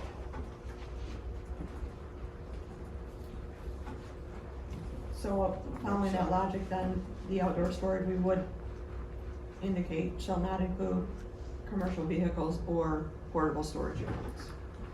I think that would be safest.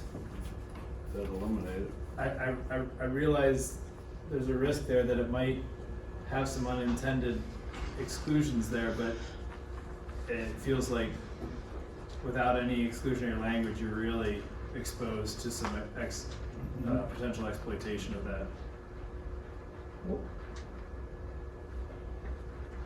I guess that would mean, that would mean then that, those types of outdoor storage, whatever you're calling them, Portable storage units? portable storage units would not be allowed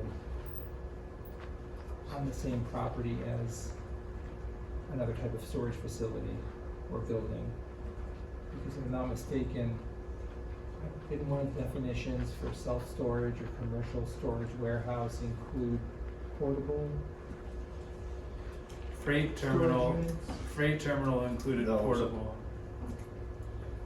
Commercial storage, that was option one, I think is what you're talking about, that Laura pointed out there. Yeah, so then they would have to be within, they'd have to be inside, Yes, yeah. I think that's, Yeah, it's, yeah, I'm just, at least that would be my intent. yeah. I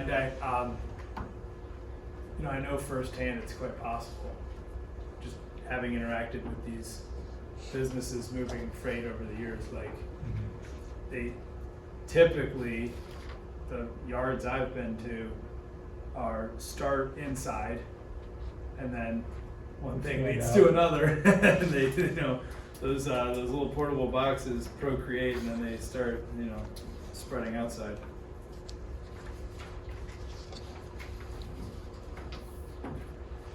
You got that note then? Yes, I believe so. Between the three of us, 4 of us, 5 of us. Good, that leaves it out there, put it to the freight. John, Julie, Chuck, Kelly. Well, it's being recorded too. Yeah. You can watch it. Got anything? John? I haven't quite figured out how what I drove by today fits in here, when you're talking about the semi-trailers, et cetera. Yeah, we've got one in the county that is storing proper supplies, et cetera, all in semi-trailers. Where does he fit in? Yeah. He's not a facility, he's not a building. It's a little farm with a whole bunch of semi-trailers. And some people know what's in it. Especially the old county commissioners who dealt with them before. I guess, Is he a home-based commercial storage and public? would he have a farm exemption? I guess it doesn't really mean. There is a certain market out there he's trying to fulfill. I don't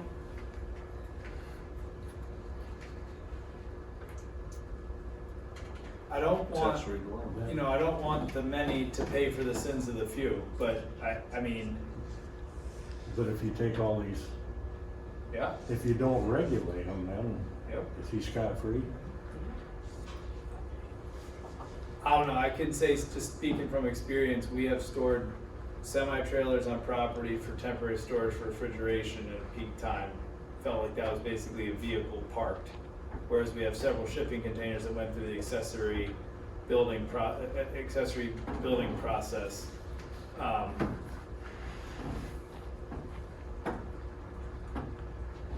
You could add a length of time, you could add duration, potentially. But Yeah, and we that should- gets into an enforcement challenge, but it's, I mean, this is a business. They're semi-trailers. They are sitting there. If a bug out situation occurs, they can skedaddle. yeah. I mean, this isn't just some crazy idea. It's here. Oh, yeah. In the county. I mean, yeah, I'm not suggesting it's not happening. Something else to consider that I was just thinking about it. Also, if portable storage units are prohibited from outdoor storage, that would arguably preclude a resident from having it in their driveway for some period of time. That's what I'm trying to understand with the parameters here is like, I don't want to infringe on somebody's right to park something in their For a temporary period of time. driveway. Right, I mean, I've said that since always, like, I don't know if there's a, We can take a look at that and try to come up with some type of way to, but I guess for me, like, outdoor storage is like a use. Like, I don't think of me parking my truck or my hypothetical boat or RV in my driveway as outdoor storage. But I recognize that my driveway is a land area that is occupied with those items. right? I mean, so maybe there's a commercial use element to this. Or perhaps to your point, durational. I really worry about the enforceability of duration-based. That's the I mean, difficult part. That just feels so hard. We've gone through that with the living in RVs and the camp. It just feels so hard. But I would never be suggesting that an individual cannot put a temporary container in their driveway or a trailer in their driveway. Like, to me, as I read outdoor storage, that's somebody operating a storage lot. Like I'm reading that like a in the same way that Commercial most, storage. yeah, in the Outdoor same lot. way that most homeowners are not. You could go buy 2x4s, but no one's saying, "Oh, there's building materials." Like I would take building materials, sand, gravel, stone, lumber, equipment. Like I saw outdoor storage as like a formal land use, not, you know, On an ongoing basis. right, for commercial activity, not Joe homeowner just hasn't finished the treehouse yet. Like I don't think That that's might be the way to distinguish it. We can take a look at that. Could we come up with language that says like primary land use, so that it's not, Well, yeah, that's kind of addressed with accessory uses. okay?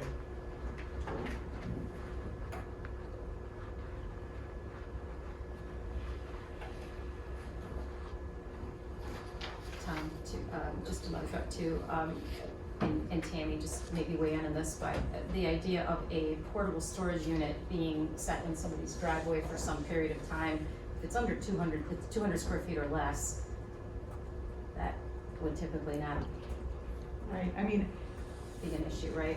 I mean, Yeah. 10 by 20. I would look at that type of use as accessory to the dwelling.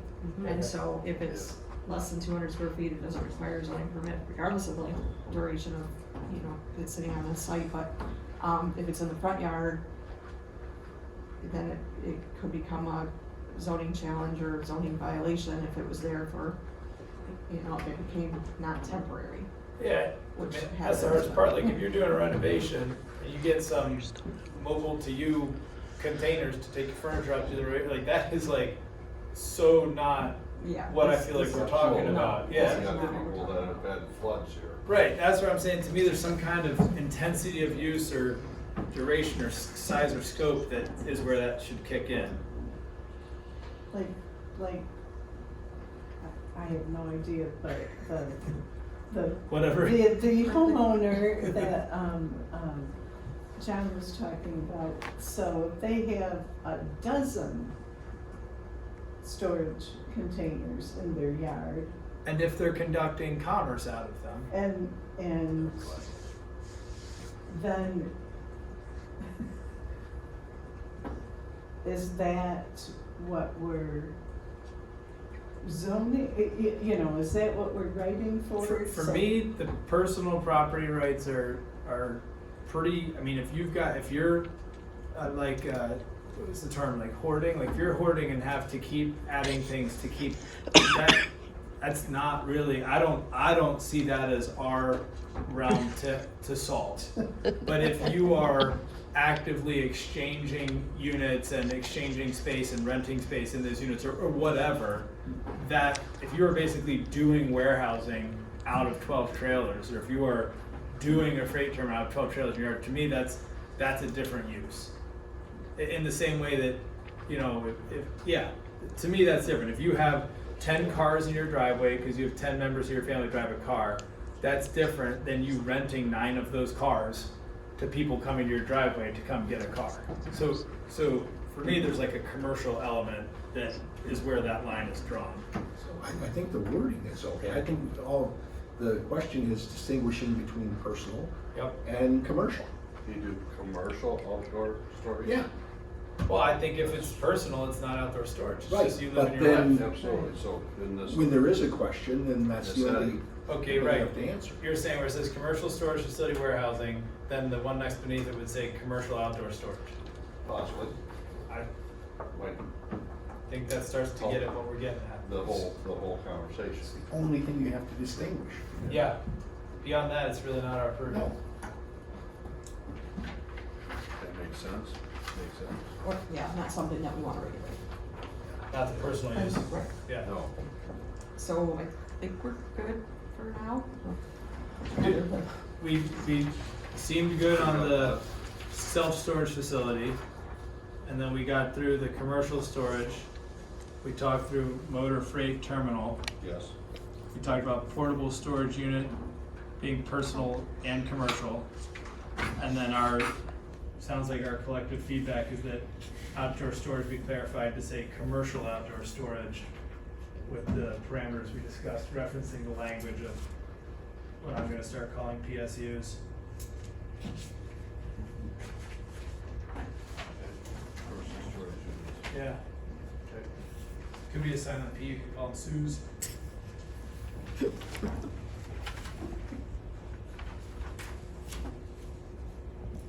So then, motor freight terminal, we don't have in the land use matrix. Seems like that would be something that needs to be added to the land use matrix. I think it would be That added. freight. Well, I think we do have freight, maybe we just need to, We have the category transportation, warehousing, wholesale, storage, shipping. oh, we have freight terminals and trucking facilities as a permitted use in industrial. That's the only place it's allowed currently. That seems approximately right. So then we would That's just what we got, yes. make that say motor freight terminals instead of just freight terminals. And then update the Update definition. the, Okay. Alright, well, that was page 1.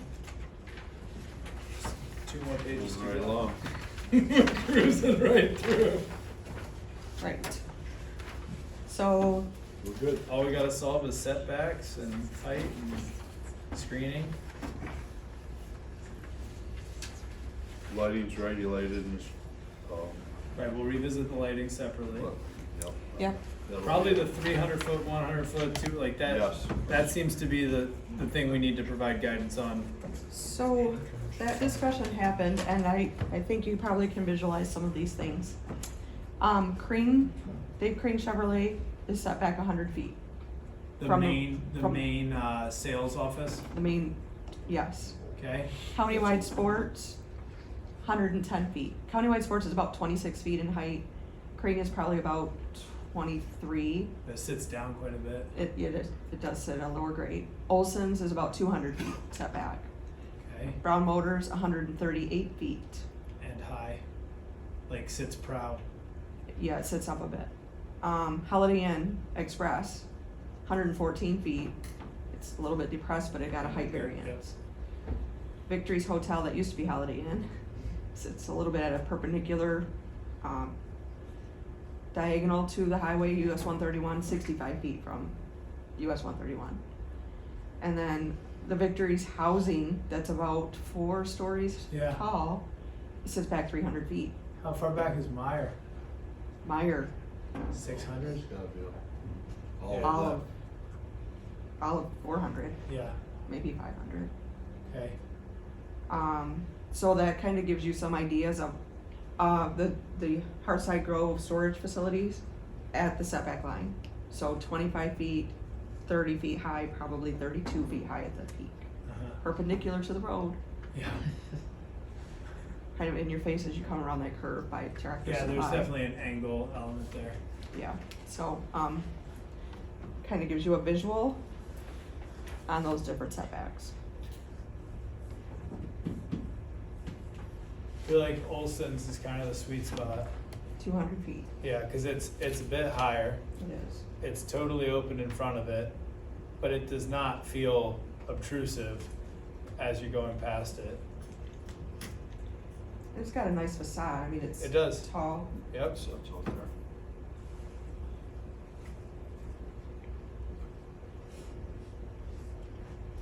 $200. Olson's was 200, Yes. Brown's was like 138. Yes. I mean, that Victory's housing at 300, I mean, that's, I think 99% of people driving down the road don't even, you're not looking at that.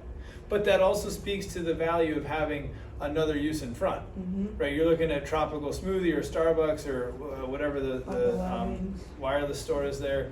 I mean, that, similar to the comment earlier, I mean, you got the marble and granite and outdoor living in front of storage units over by Bay Harbor or wherever, like that definitely changes the dynamic.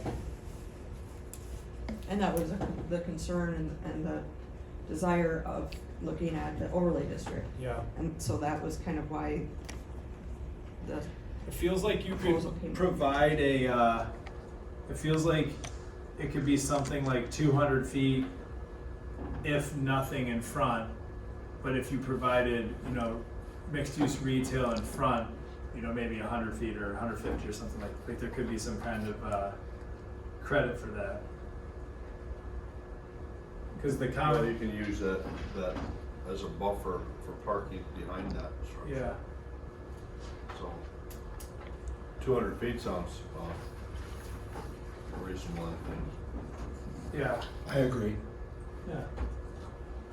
so the way that it reads for a commercial storage facility, all proposed storage buildings nearest to the primary access road shall be positioned to the rear of other approved non-storage, non-warehouse buildings or be set back 200 feet from the state highway right of way. So that's, we changed it to state highway right of way line rather than road right of way, so that the corridors would remain, Wider. non-storage uses. That we kind of called active commercial, but that was shut down because that So, was not. Just restricted. to make sure there's no loopholes here. All proposed storage buildings nearest to the primary access road shall be positioned to the rear of other approved non-storage, non-warehouse buildings or be set back 200 feet. How,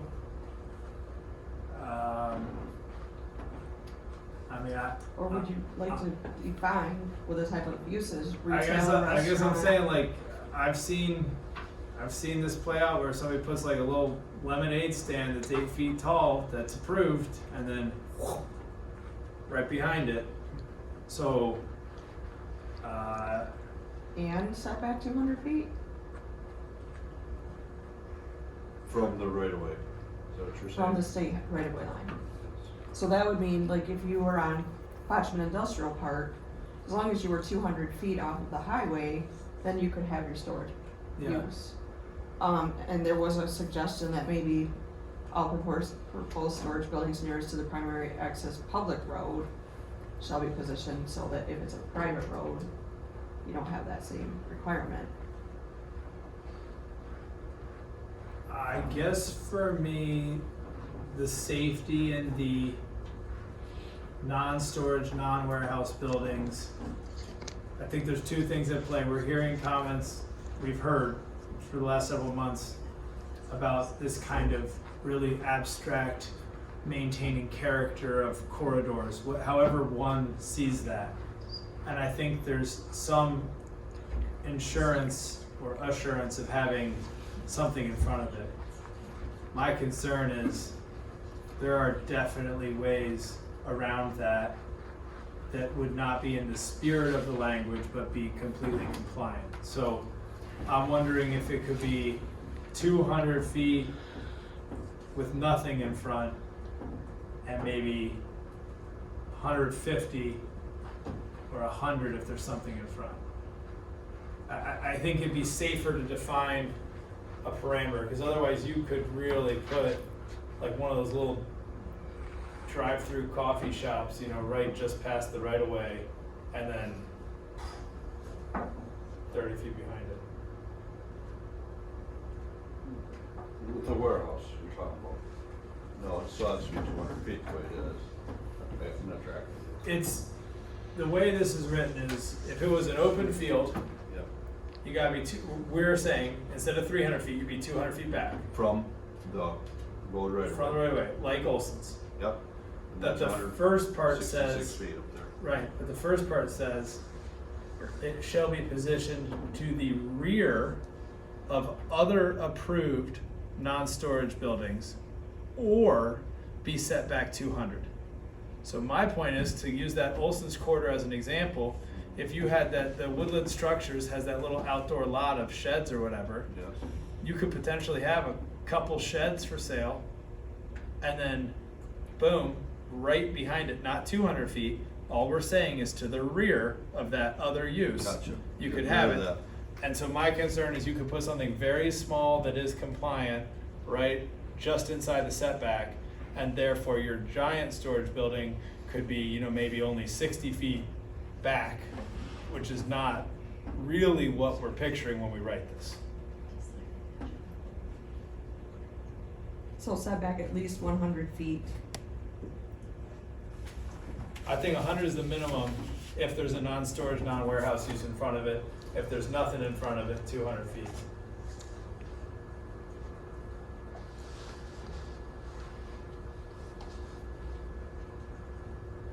Because there's nothing in here that So says, leave them both 200. I mean, that's the other option, because there's nothing in here that says that that non-storage, non-warehouse use has to be as wide as that. It could be a 8 by 12 box with a 500-foot wide building behind it. It could be a security Yes. guard gatehouse with a Costco behind it. Not really Costco because that's not commercial storage, but that size building. Gotcha. So you could just say 200 no matter what and not give any credit for something being in front.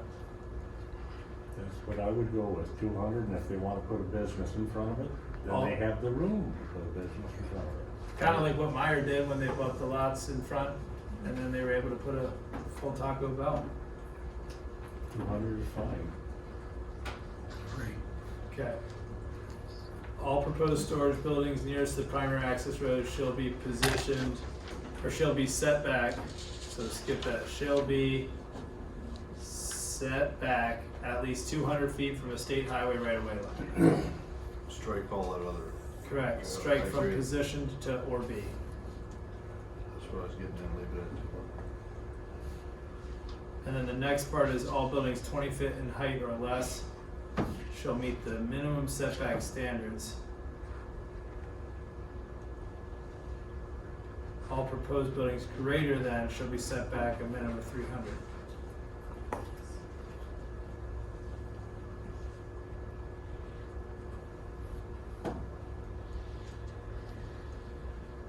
Feels like Change that's, that to 200. Okay. yeah, but then does that mean that if it's under 20 feet, it could be right at the minimum setback? I'm a little confused because Keep the it all at first, 200 on the state. the first sentence says all proposed Yeah. storage buildings, and the next one says it's like conditional on height. So is it all of them or not? All buildings, not just storage buildings. Even though we're under the commercial storage I mean, I think you could probably get rid of B altogether. with A being, A explains everything. right? Yeah. Yeah, I think that makes sense. No B. Brad, feel free to jump in. Don't worry, Brad, we got it. We'll send the revision to him on Monday and see if he agrees with everything.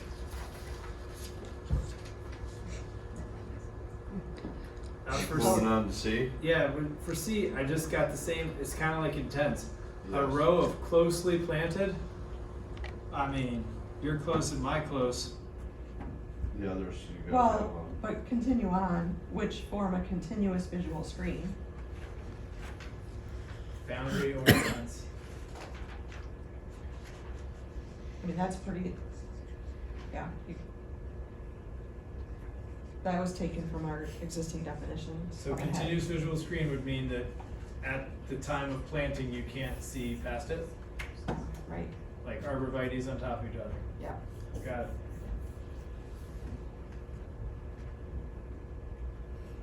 On the way in here, I think the screen needs to be taller.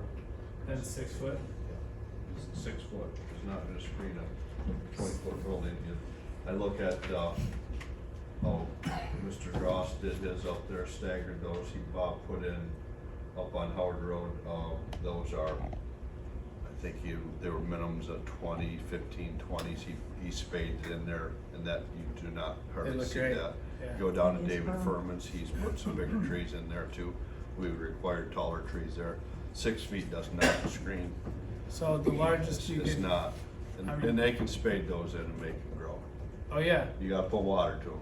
Bob put water to his, and he grew 'em. And you can go to any nursery and you can get a spruce that's already 18 feet. So maybe instead of 6, make it 12? How tall you thinking? I'd go 12s, minimum, if we're gonna screen this. I down in, out on, live at 72, goes out of Traverse City towards, Empire there. They've got some screening on some buildings, they're set back probably, like Dave said, they're probably 200-300 feet back there. They're screened, they're probably 15 footers or better, and you hardly see those. I would assume that's how the township or county did that out there. You think 12 then? I'm good with that. You don't think that's asking too much? You can go buy those right now. Like, you're not even a special order. You could roll over to Hoffman's and grab them. It's like you said, you gotta maintain them. Yeah. Let's spade them and put them in those baskets of burlaps and Yeah. bring them in. Yeah. put them in there. WB&B and go in. These are from public roads and, residential uses, so it's not like every single site would necessarily have to have this. If it's in an industrial park, setback 300 feet or Yeah, no 200 feet or problem. whatever, then there's not going to be that screening requirement because they're not screening from a use that would be. We also tend to think of this as like they have to establish the screening, but this would also reward a site that already has vegetation. Correct. Right, we've seen pretty good success where if they Yeah. carve it in, I mean, you could have 40 footers right out of the gate because they were already there. I think 12 is good. So maybe we should eliminate out a row and just say, Staggered or something. They kinda, Bob's kinda staggered them, so you, yeah, Could it say a barrier, green belt, a green belt of course. a green belt of closely, because it really shouldn't be a row. I mean, it ought to be a little more staggered. So green belt of closely planted 12-foot high evergreen trees which form a continuous visual screen, boundary or fence. I don't know that we need boundary or fence. Or is that saying you could do a fence instead? I think we just need to form a Yeah, we don't continuous want- visual screen intended to shield. you surely don't want a 15 or 12-foot high fence. No. And they don't grow very well either. Straight fence. A row of, a green belt of closely planted 12-foot high evergreen trees which form a continuous visual screen intended to shield storage buildings from bordering public roads and residential uses on adjacent parcels. Good? Is the intention here too that if there is a different use, like a different building that provides that screening, that would suffice too. Is that right? We did talk about that, yeah. Okay, so in the scenario where it's 200 foot back, but there's a building in front of it, you wouldn't then have to plant a green belt between the building in front of it and the warehouse? That seems reasonable. I mean, I think that's another incentive to have It a does. use. I've also seen people do that and then tear down the building. It's happened right here in Petoskey. I can acknowledge that it would seem somewhat ridiculous to have a building, then plant trees, and then have another building. But I don't know how else you get the assurance.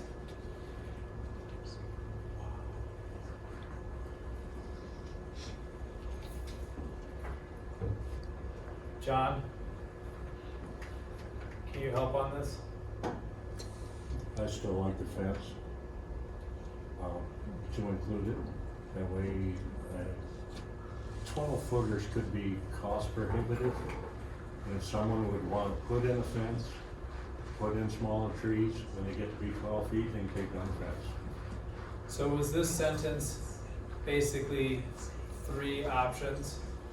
A row A, like 1, a row of closely planted evergreen trees to form a visual screen. 2, a boundary, I don't know what that means. Or 3, a fence. I initially read this as the trees are supposed to form the screen boundary fence.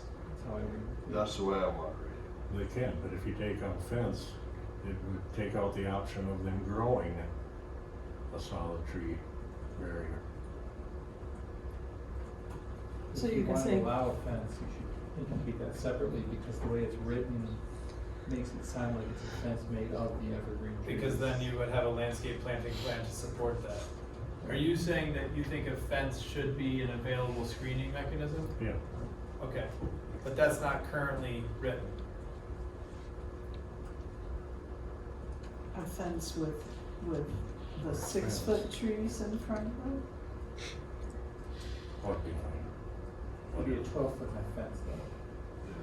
Whereas the way it's written now, with the 12 feet to be 12-foot high Trees. natural barrier of trees. Yes. Versus if you add fence and make it 12 feet high to 12-foot high fence. So although it's screened, it wouldn't be, it may not meld into the surrounding areas as well. Or the 12-foot building, like they were looking at. And then we would have to say it's a 12-foot privacy fence and not just like a chain link fence. Well, yeah. They would have to be You'd want to go 12-foot fence. I'm In a not- residential area. I'm trying to make sure I understand what Like you're I saying. said, I'm not advocating for a 12-foot A fence. 12-foot fence, I think you're gonna get in building code regulations You need over, a so, permit. so you gotta have permits, it's gotta be structurally sound, so it can't blow over. Look like Stuff it's- you're, it'll, I think we stay with the trees, like I stated earlier, I mean, we can look at, the Drost property there. I don't think 12 foot's cost prohibitive either. No. Like, I just got a quote for a fence, and let me tell you, I figured I could buy like 85 trees for the cost of that fence. So, Brad, would it be possible to say unless another screening mechanism is approved by the planning commission during site plan review? Or something along those lines? provide some degree of. Yeah, you could. You probably want to create standards for that. So it's not just, I mean, there's gonna be some discretion, but like. some So unless a standards. fence or building or combination of fence and green belt is approved by the planning commission or something along those lines? We could do that. So we could Or come up. achieve, yeah, we could something come up with achieves the some- equivalent screening or something. The fence won't have to be 12 feet if you have topography also working for it. So. I mean, I just think we need some more options in there. Than just evergreens. Yeah. Yeah. But also just restating that this is bordering public roads and residential uses.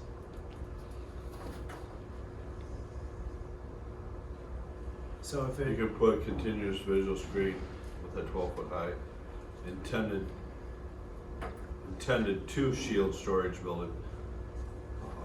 What did I just say about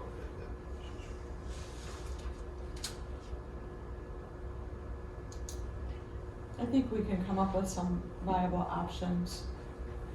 that? Yes. this isn't the first part of the ordinance where we're trying to explain Yeah, this is a different types of screening. supplemental regs. I mean, we're trying to be very specific, or as specific as possible. Okay, so then storage buildings with access on 3 or more sides must have vehicular access on all 4 sides. That feels like makes tons of sense.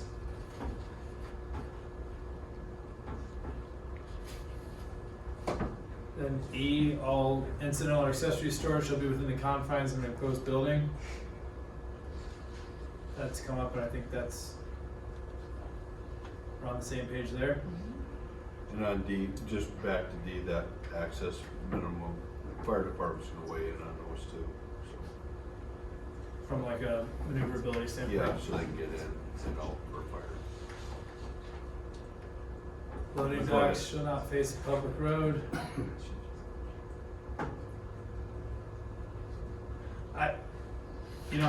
I appreciate what it's trying to say with semi-trailer sized overhead door. That was a comment that was made that, we should be more specific about that. Yeah, I mean, you could just do a square footage amount, any door over I think 100 square feet. Well, no, semi would be like 64-ish square feet.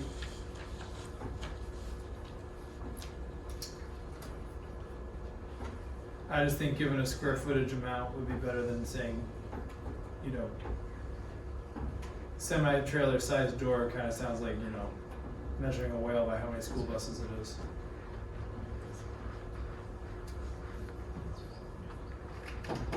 G seems fine. Yes. Do you, The size there. 14 feet, 15 feet, or do you wanna go with square feet? I would just do square feet. 100 would cover this back end of a semi. Yeah, but I mean, Not 100 10, might be 10. too big. They're not even No, 10 wide. No, I mean, You're gonna need 10 by a semi, 120 feet. the sides of the semi are 8 feet. Right? Add another 4 feet, you're talking 12, 8 feet wide, 96 feet, square feet. Yeah, so any loading docks or overhead doors 96 square feet and larger. Or 100. Because technically you can be 8.5 feet wide. I guess my point is this is written as the size threshold that shall not face a public road. So if we round up to 100, then you could absolutely put a door that would fit a semi facing a public road. Like we want to err on 64 square feet and then, or 75, whatever. Right, because semi would be like 8.6 on the back. For the dock. The dock. We Like could say 100, any, 100 yeah. probably to make it. That's what you were saying. 100. Yeah. Okay. I mean, you can't go dock, Dock. because like the people that were just in here, Yeah. they won't have a dock, they'll have the semi backs up to the door. Then if that's the case, I think it should be 80. 8 by Like 10, it- 8 by 10 door? Right, Yeah, because an 8 8 by square 10 door off the ground would be able to receive, feet. Anything we're gonna put in that so storage. any loading docks or overhead doors over 80 square feet shall not face a public road. Right, if they're larger, they have to face the side or the back. Face the side. Okay. G seems fine. H seems fine. Yeah. I had a comment about it being too subjective, but at the same time, I think protection and saying, as determined by the planning commission, that the planning commission in 20 years will change, but the world in 20 years will change too. these trucks are gonna be driving themselves to docks by themselves, and not even anybody there. Well, could we Does it just, come out of this definition altogether though? Are you talking about I? Aye. Because commercial storage Portable storage units you put in freight, terminals so it doesn't really belong here anymore. and outdoor storage, No, I was gonna say the whole thing's kind of whole thing can be removed. different, no. Right, that's the intention. well, all outdoor storage shall be identified on the site plan? Cause the screening is already required under C. Yep, Which so- is now B. So we should have, it should say Strike all that. commercial outdoor storage, if we're updating that definition, say all commercial outdoor storage shall be identified in the site plan. And require screening as determined by the planning commission. I think we can get rid of the screening because screening is covered under C, or, don't you think? Well, screening's covered for the warehouse, but not if it's Oh. commercial outdoor storage. Okay, As I Leave read that this, there, that's yeah. screening for the outdoor storage, okay. Commercial. commercial outdoor storage. Parking. Fire department.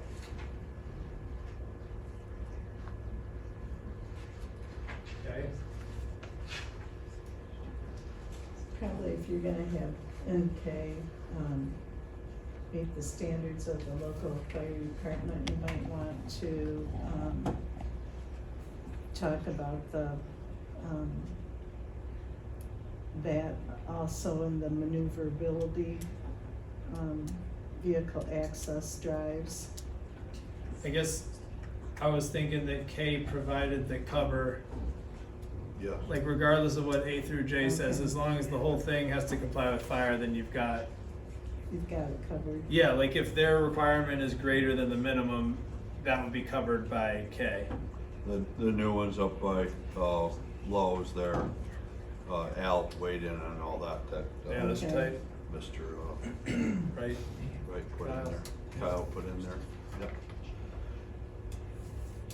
So the self-storage, Do you put a lighting regulation in there, or is that separate standalone? Separate. lighting is, Okay, yeah. Gotcha. Okay, thank you. Yep, self-storage facilities. So A seems fine. Yep. B should, Good. Go to the 200, the 300. well, Let's read that. self-storage. Yeah. I think it should just have the same language as the other.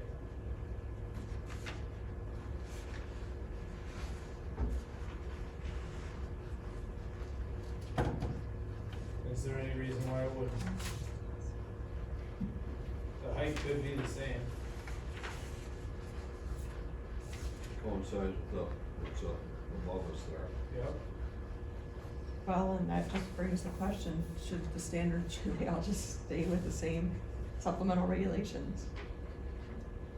Do we need to have two sets?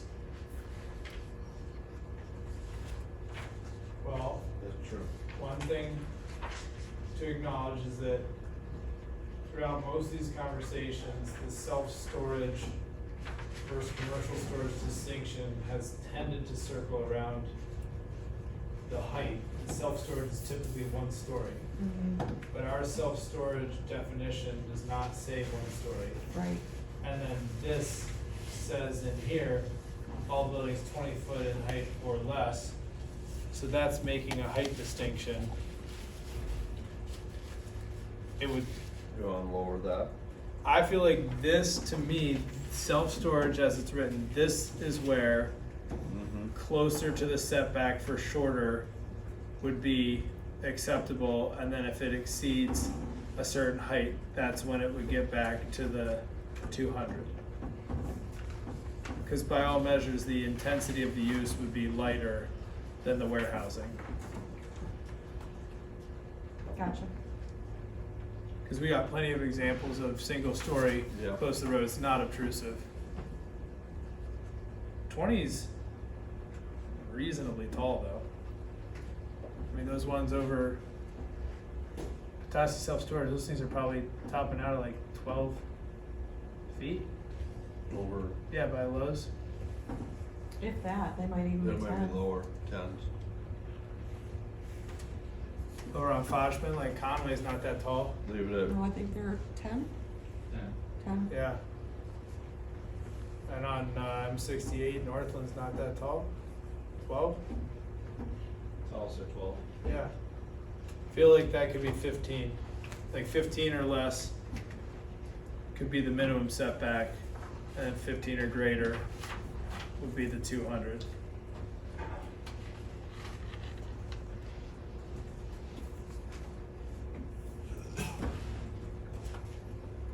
Leave it at 200 though. Yeah, not 3. less. Right. Yes. But not the 300 that's written. I don't feel like the screening should have to be as high if they're under 15 feet. Agree?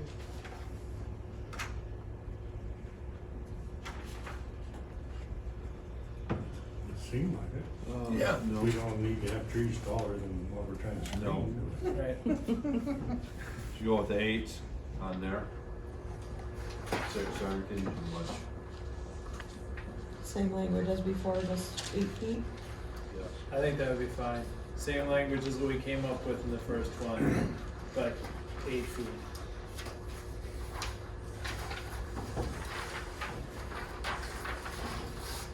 Yeah, for some reason, on this point C, it does include that the plan may include a combination of both existing and new. I mean, we can write that, but we could also know that. I don't know how we would want to, typically when staff presents the case, they acknowledge if there's existing screening.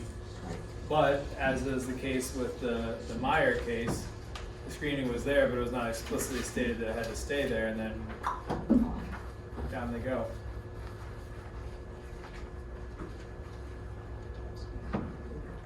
Perhaps that language of the plan may include a combination of both existing and new, perhaps that should be in both of them, Okay. so that the existing is not treated as just something that exists, but actually part of the plan.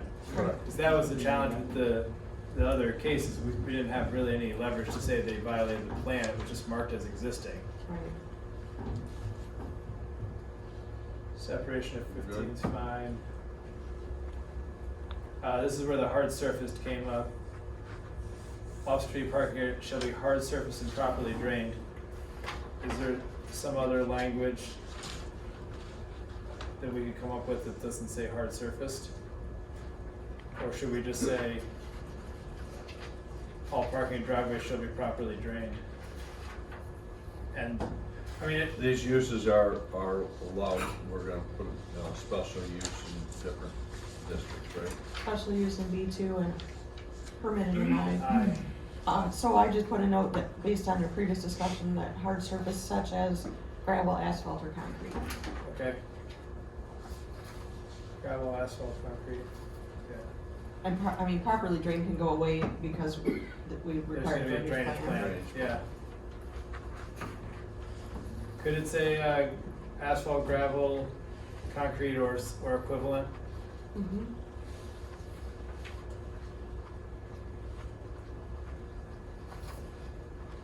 Now, this does not have, the proposal and site plan must meet the standards of the local fire department. We can add that. But I think we should, It's required. because that usually captures the 75,000 pound rating if, for whatever material is used.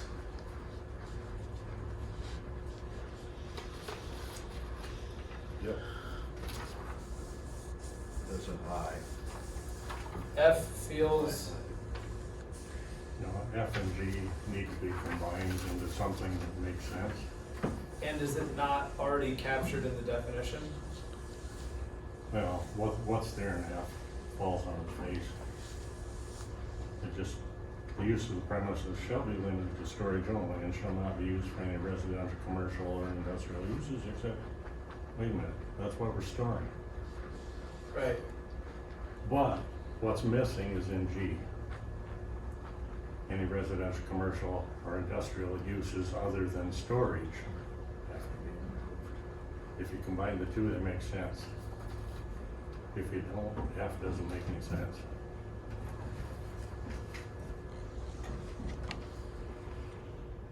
And it's just some wording. Yeah, Yep. got that, Tammy? And then all storage on the property should be kept within an enclosed building. Except as approved by the planning commission.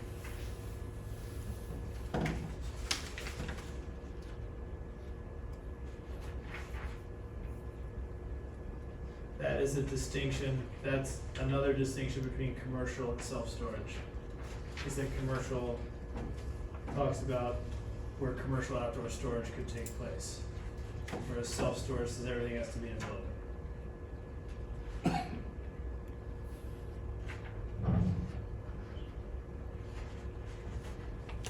Then that fire department regulation you mentioned. Yeah, you're add gonna- that to the you're gonna- bottom. That, like what's stated in K and above, we'll put that same language in this one. Right? Where it states a proposal and site plan must meet the standards of local fire department. Yeah, I like including the fire department language now. Yes. Home base, Home base, commercial commercial. storage.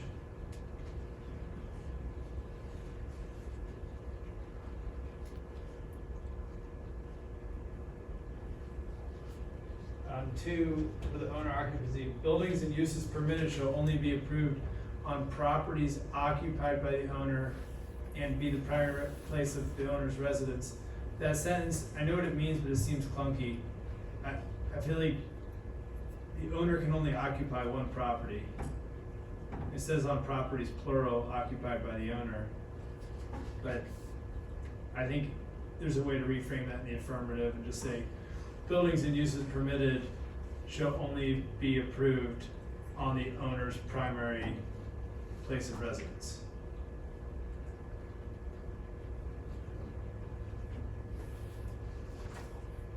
Unless I'm missing something that sentence Say is. on properties occupied. Buildings and uses permitted shall only be approved on the owner's primary place of residence. Primary property of residence? I just don't think it should be a plural, approved on properties occupied, that suggests that you have multiple. Adjacent properties to his residence. His residence property, so it'd be combined property. Right, because you could have adjacent parcels, properties to your residence, so. Right. On the properties, you have to combine them.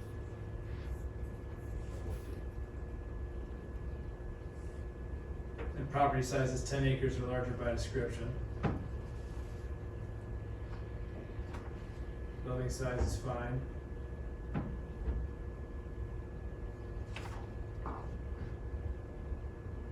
This again feels like the screening for this should probably match the screening from self-storage.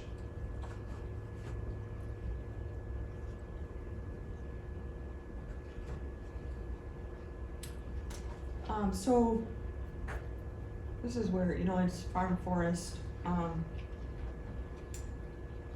or FF2.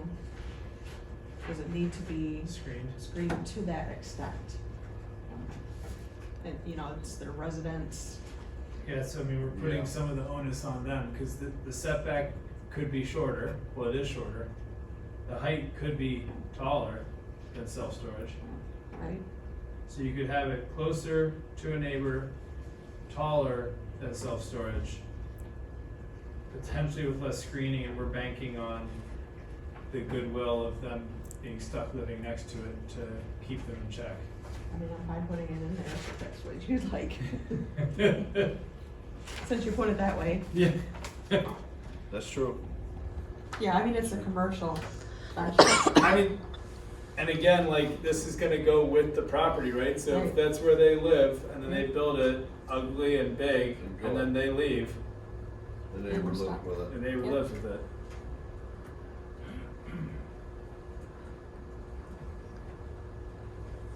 To me, the protection there would at least be the screening. Height and setback would be separate. there's just a minor typo, the sign says 8 square FF and it should be FT, not that big a deal. Yes. So back to the primary residence, the question that Paul brought up about define this. I mean, that would be challenging to enforce, unless, you know, they have the primary residential exemption. Right. And then, I mean, we could tie it to that. I think that's probably the only thing that we could tie it to. So should we say that it's the principal residence exemption on record? I mean, they could change that afterwards too. Which would then be a violation. Do you have a suggestion for that, Brad? You wanna tie it to the principal residence? But then, suppose they make it a principal residence, build something to the max, and then change the principal residence, is it now non-compliant? Mm-hmm. Yeah. That feels, and then if they were to sell it to somebody else, it would have to be that person's primary residence too? The way it's written. Yeah. It's sort of circular, but it seems to provide the protection that we're talking about.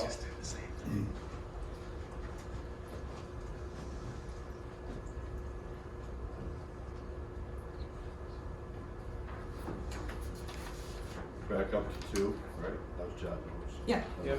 All right. The Just building kind of going back limitations. over the Yeah. Yeah. comments that we received. 22.01. Okay.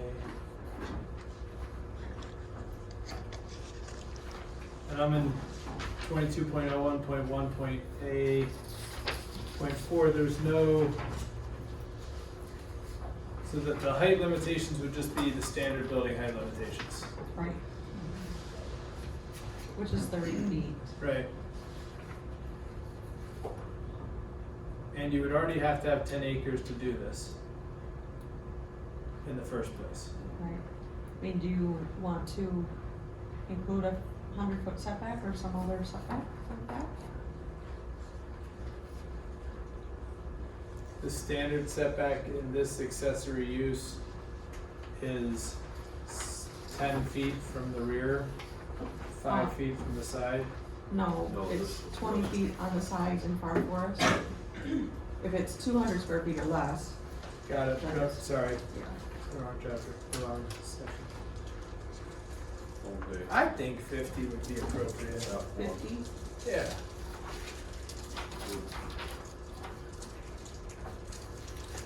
Some buffer on the edge. Yeah, I mean, if you're in an area with 10-acre lots, you got 10 acres, you put 10 feet from your neighbor.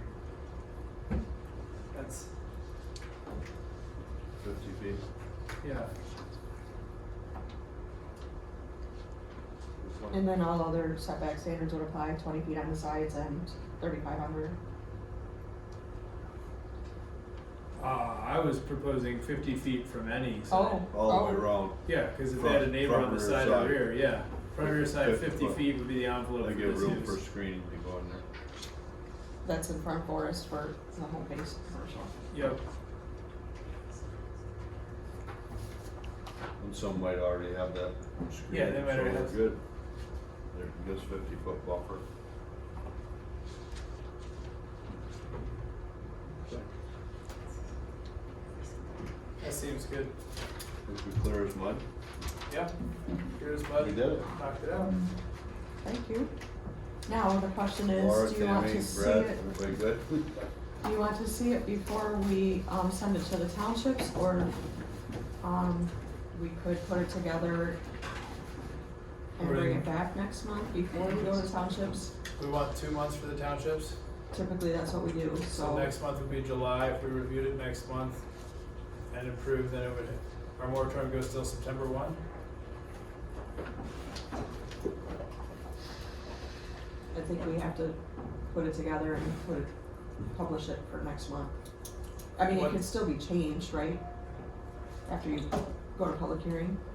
And if you said something needed to be changed, we could always advertise it again for the next month for public hearing.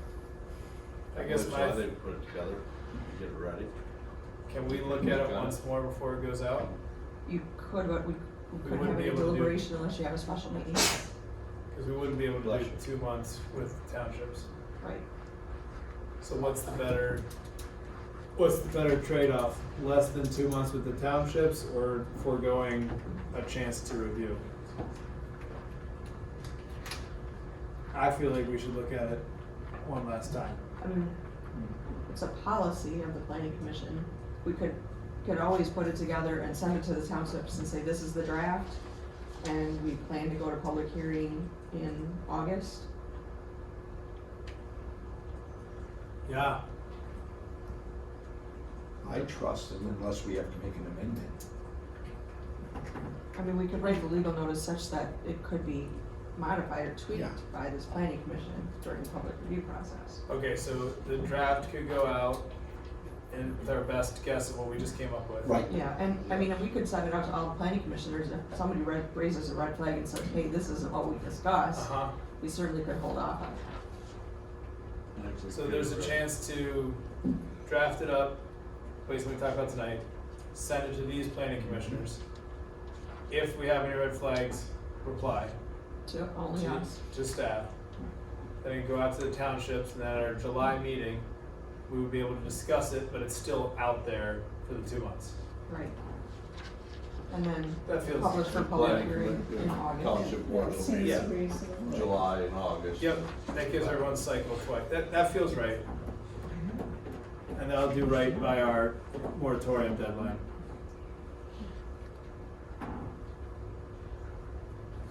You want a motion for that? Do you need one? I don't really need a motion. Great. I don't know if you want to reach back out and see if there's any public Yeah. Input? We'll do that. I would like to speak on what we've just been discussing on text amendment on storage units on this review process. Dave, Paul? You wanna go, Paul? You go ahead. All right. I will after Dave. Okay. Thank you. We appreciate it. So, a lot of things flying around, and I think you guys did some significant work here, so, fantastic. Until we see it really on paper, it's kind of hard to comment on it. But a few things that I picked up that might get discussed right now and get cleared up, and it's just done. So, if we go back to the beginning, self-storage, you said a group of buildings. I think it should just be a group of structures. Because the trend in the industry is for us to get, let's just say an 8x20 pre-manufactured unit out of China that has roll-up doors and set it on a piece of paper. Now, I talked to Tammy about that and she said that can be zoned, but that's not truly a building, it's a structure. And it would still fit within the site plan and everything. I don't want to get hung up, well, hey, doesn't have a foundation, it's not a storage unit, it's a mobile storage. No, it's truly a permanent building, but it's made in China and we just set it on the lot. So that's one thing. A group of structures versus the word building. Outdoor storage, boy, that went around and around and around. And from what I picked up on it, shipping containers and portable storage units cannot live outside in anybody's commercial yard. Period. So I would suggest, if you're concerned about it, there needs to be a provision for a special use. Because we're taking these out to folks' homes. That new hotel, it's the Monster Hotel over by Bay Harbor. We had all their windows delivered to our site, sat in a portable storage unit for 5 months until they caught up. And they have no place for those units on their site. And we were storing their product for them. But if I have to build a building to put those portable storage units in, that's a whole other discussion.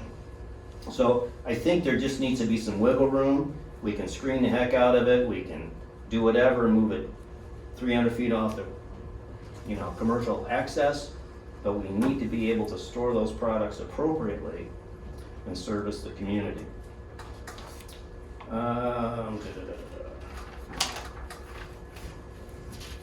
Setbacks. I think the discussion on setbacks was 200 feet back, but then you went to if the building is 10 or 12 feet or less, it can be up near the road. I thought one of the discussions was you wanted to keep things back so that you could have primary businesses up near the road. So I would probably just do on the main trunk line, any kind of a mini storage facility needs to be 200 feet back.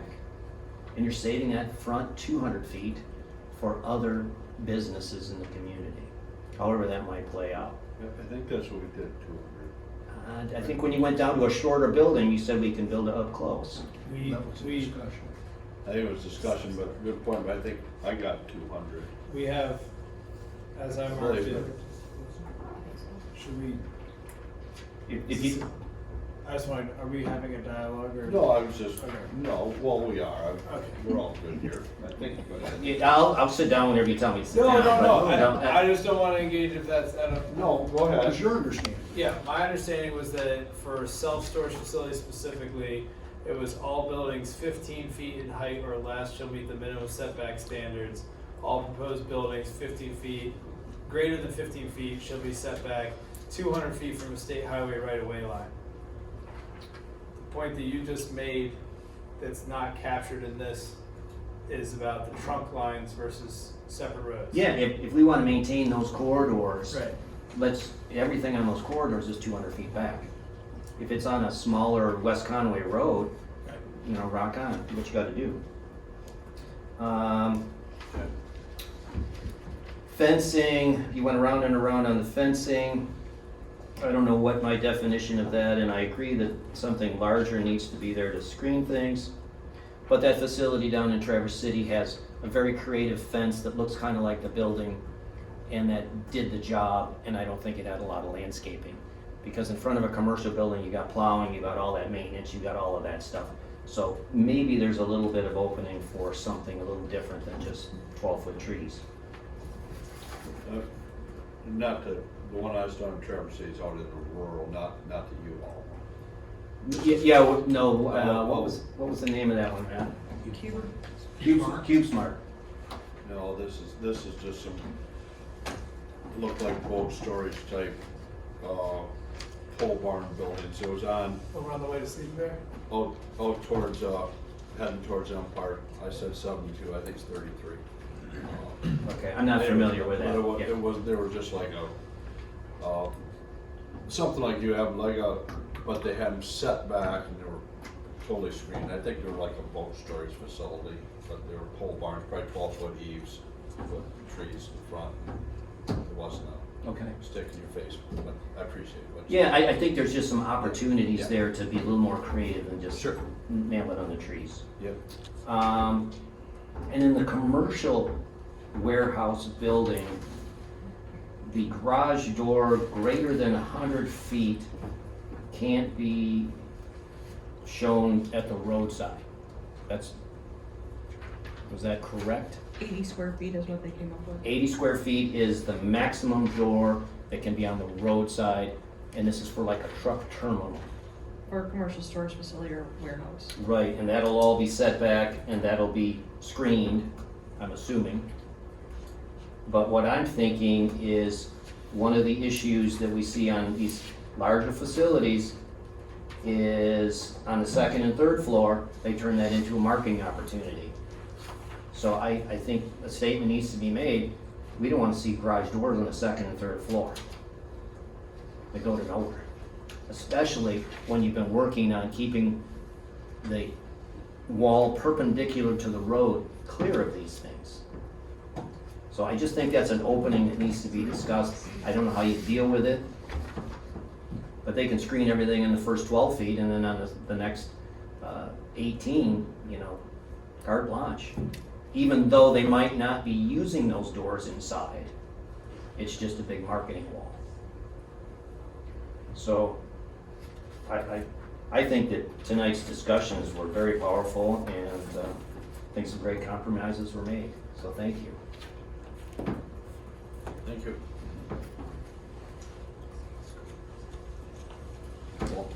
Hello again. All right. I'll rattle through this.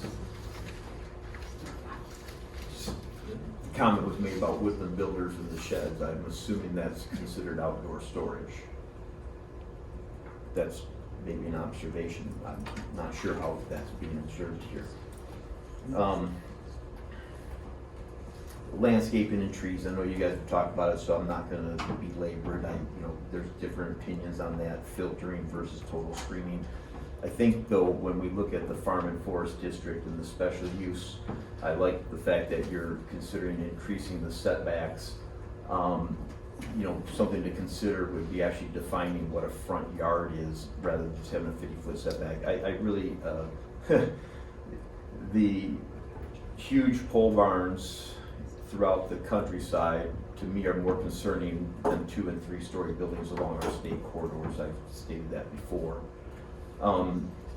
Because, a 330 by 1300, right? You got 330 wide, it's not that wide when you start sticking a 50, it'd be 100. What would be the limit of the building? Is it limited in size? It is based on, yes, The 6,000 square feet is the maximum. 6,000 There's square 5 feet, okay. acres So or more, and only 60 by 100, that's a pretty big building, pretty massive building. That has to be back 250 feet, actually. It would have to be back 250 feet Yes. for that one. Yes. One idea there would be you define the front yard, okay, and it's the plane of the house, and that it has to be in the back. That's just a thought. I would hate to see 60 by 100 in someone's front yard that's 250 feet off the road and their house is 400 feet back. Just to be clear, to reference what Tammy mentioned, the double asterisk on 22.01.1 specifically captures the distinction between a corner lot and that for the purpose of this article, for placement of an accessory building, the rear yard is an area behind the back wall of the main use, or is at a point 250 feet or farther from the road right away. So it's one I think that or would the capture, other. Yep. and then the sizes of the ground floor area is tethered to the acreage. That's good. That's good. I still think the front plane is important. Anyways, the hard surfaces, I think that's something that we use. Gravel is a hard surface, and I think it's really important that all driveways and maneuverability lanes, as you stated, are able to support. And the gravel, 90% impervious, yes, but it is better than asphalt. So I think that's important that all the hard surfaces are required. The outdoor storage is really interesting because I take Dave's example on M68. I mean, he's done a nice job there. I mean, no one's disputed that. No one's ever said it wasn't done nicely. It's a great example, although it was PUD. It is a great example of how it can look on a state corridor, okay? And it's not 200 feet back, right? And so I think that the buildings that are less than 15 feet, they can still meet the more common setbacks. I would hate to see that push further back. But the combination of having maybe several structures, buildings and or structures, whatever they are, maybe they're 40 doors in one building, and then there's a bunch of, we talk about tiny homes. Well, these tiny pods, I don't know how many Dave has. You have 100 back there maybe, or 50? At any given time, he could probably have 50 or 100, it looks like. What's wrong with that, right? It's standalone, it's okay. And why can't a self-storage facility be a use of different types of self-storage? So I really would hate to see you eliminate that in the self-storage arena. Obviously, you can say, hey, they should be behind the buildings or something like that, or you site plan it, right? So that they're not all lining up along the highway. So those are a couple things there. And then, let's see, the farm and forest. Yeah, really there's been a lot going on here. There's more that we could discuss as a group, but I tell you, I really appreciate allowing the discussion that we've had. Thank you. Thank you.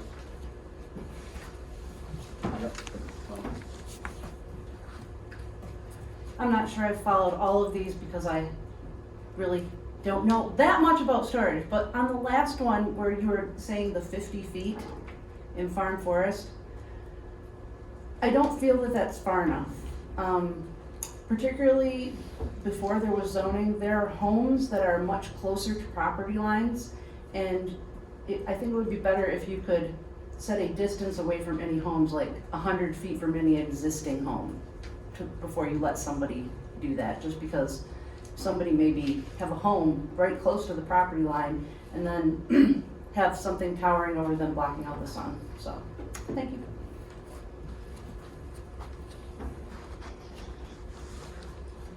Mr. Chairman, Yes. the important comment, the farm and forest thing and the special use and principal resident, and obviously the special use runs with the land, the owner transfers or sells, right, and transfers title. That's a quagmire. That really is. And I think, again, that's part of the reason why I'm not really a big fan of these things going all over the countryside. Thank you.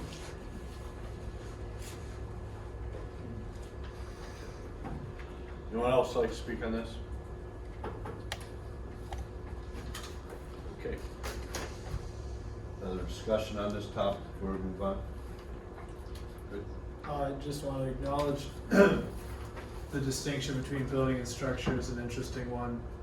Structure is also defined, but, Oh, sorry, no, I was looking at it. Sorry. okay. Structure is defined in our definitions as anything constructed or erected, either temporary or permanent, the use of which requires placement on the ground or attachment to something having location on the ground. So we have that definition in the ordinance, or in the ordinance.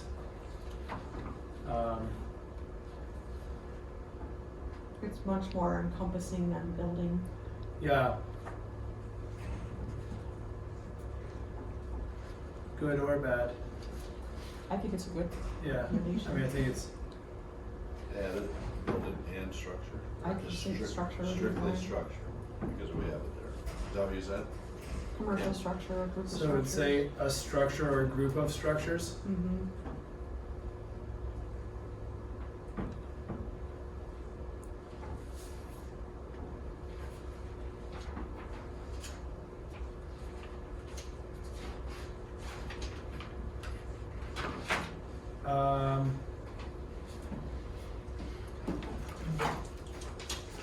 Yeah, I mean, maybe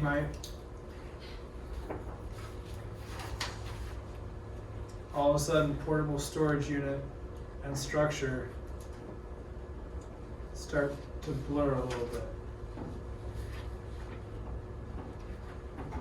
If a structure is anything constructed or erected, either temporary or permanent, the use of which requires placement on the ground or attachment to something having location on the ground. Portable storage unit is any container designed for the storage of personal property, which is typically rented to owners or occupants of the property for their temporary use, and which is delivered en route by truck. And by that definition, any portable storage unit is just a subclass of a structure.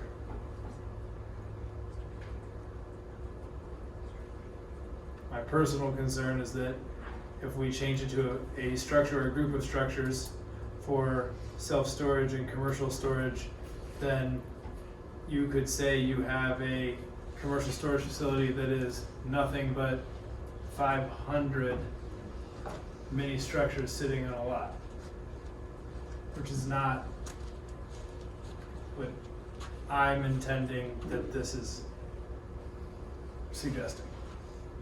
I do share the concern that as we've mapped it out, the portable storage units are homeless if they're not in a building.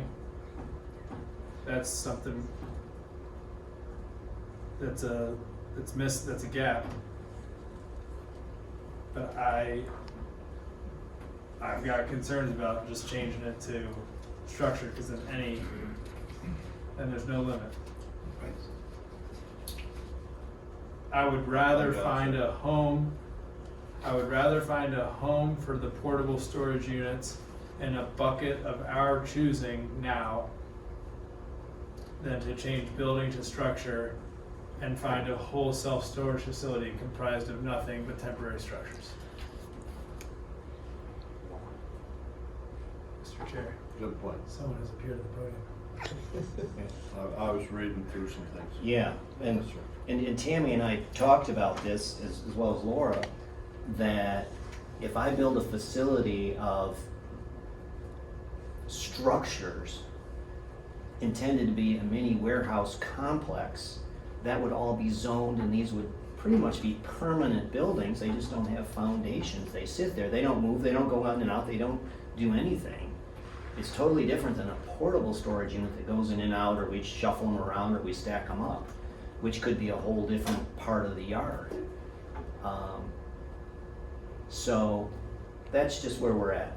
And I didn't try, I'm not trying to build a loophole in this at all, period. I don't get that sense one little bit. No, so, but I see where you're coming from. Yeah.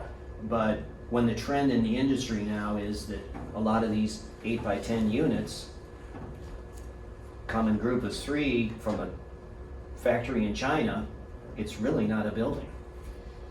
But to the average person or the average client, it looks just like a building. Which again is, for me personally, that's why I'd rather find a bucket to put those 8x10s into than to let the 8x10s be the Legos that comprise a full facility.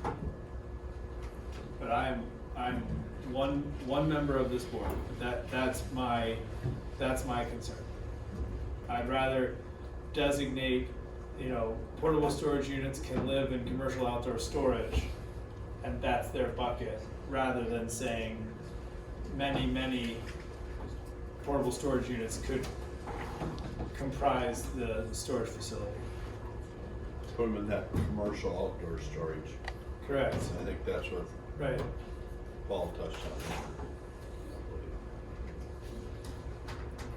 I mean, I'm thinking about, there was a time when like a computer took up a full room. Yes.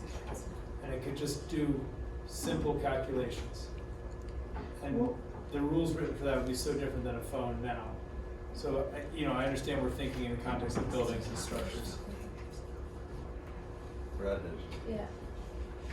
The gentleman has noted about a foundation. The definition of a building doesn't include foundation. Oh, it does now? No. And it even says temporary.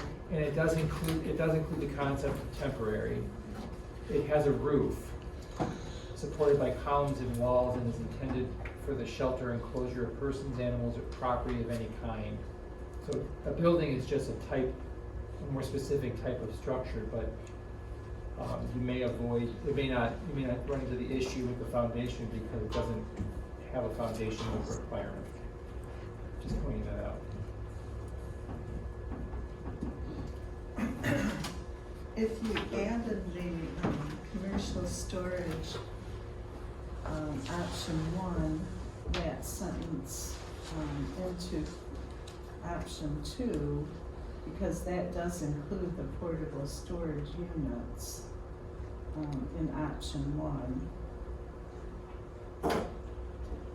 And we don't talk about, in option 2, we talk about warehouses, but we don't talk about commercial storage buildings. So you could kind of combine some of option 1 into option 2 to cover the portable storage units.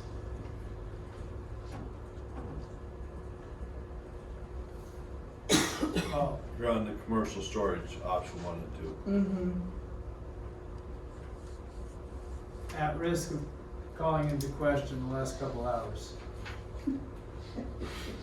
I don't think, no, we're not throwing the whole. No, This is that's just a little. No, just hear me out. Yeah. The building as defined looks and quacks an awful lot like the structure as defined, which is only slightly different than the portable storage unit, which appears to be a type of building or structure as defined. That's. It seems like the distinction, a building is a type of structure. The distinction comes in with a building specifically requires a roof supported by columns or walls. And the portable storage unit as defined is for the storage of property, which is typically rented for temporary use and delivered and removed by truck. But I mean, frankly, the Amish sheds are delivered and removed by truck and could be for temporary storage. There's not, functionally, there's not much difference between the pod, the U-Box, the Northland Self-Storage, and Amish Shed, they're all functionally in this context the same thing. Is there overlap there? It brings me no pleasure to acknowledge this fact at 9:55.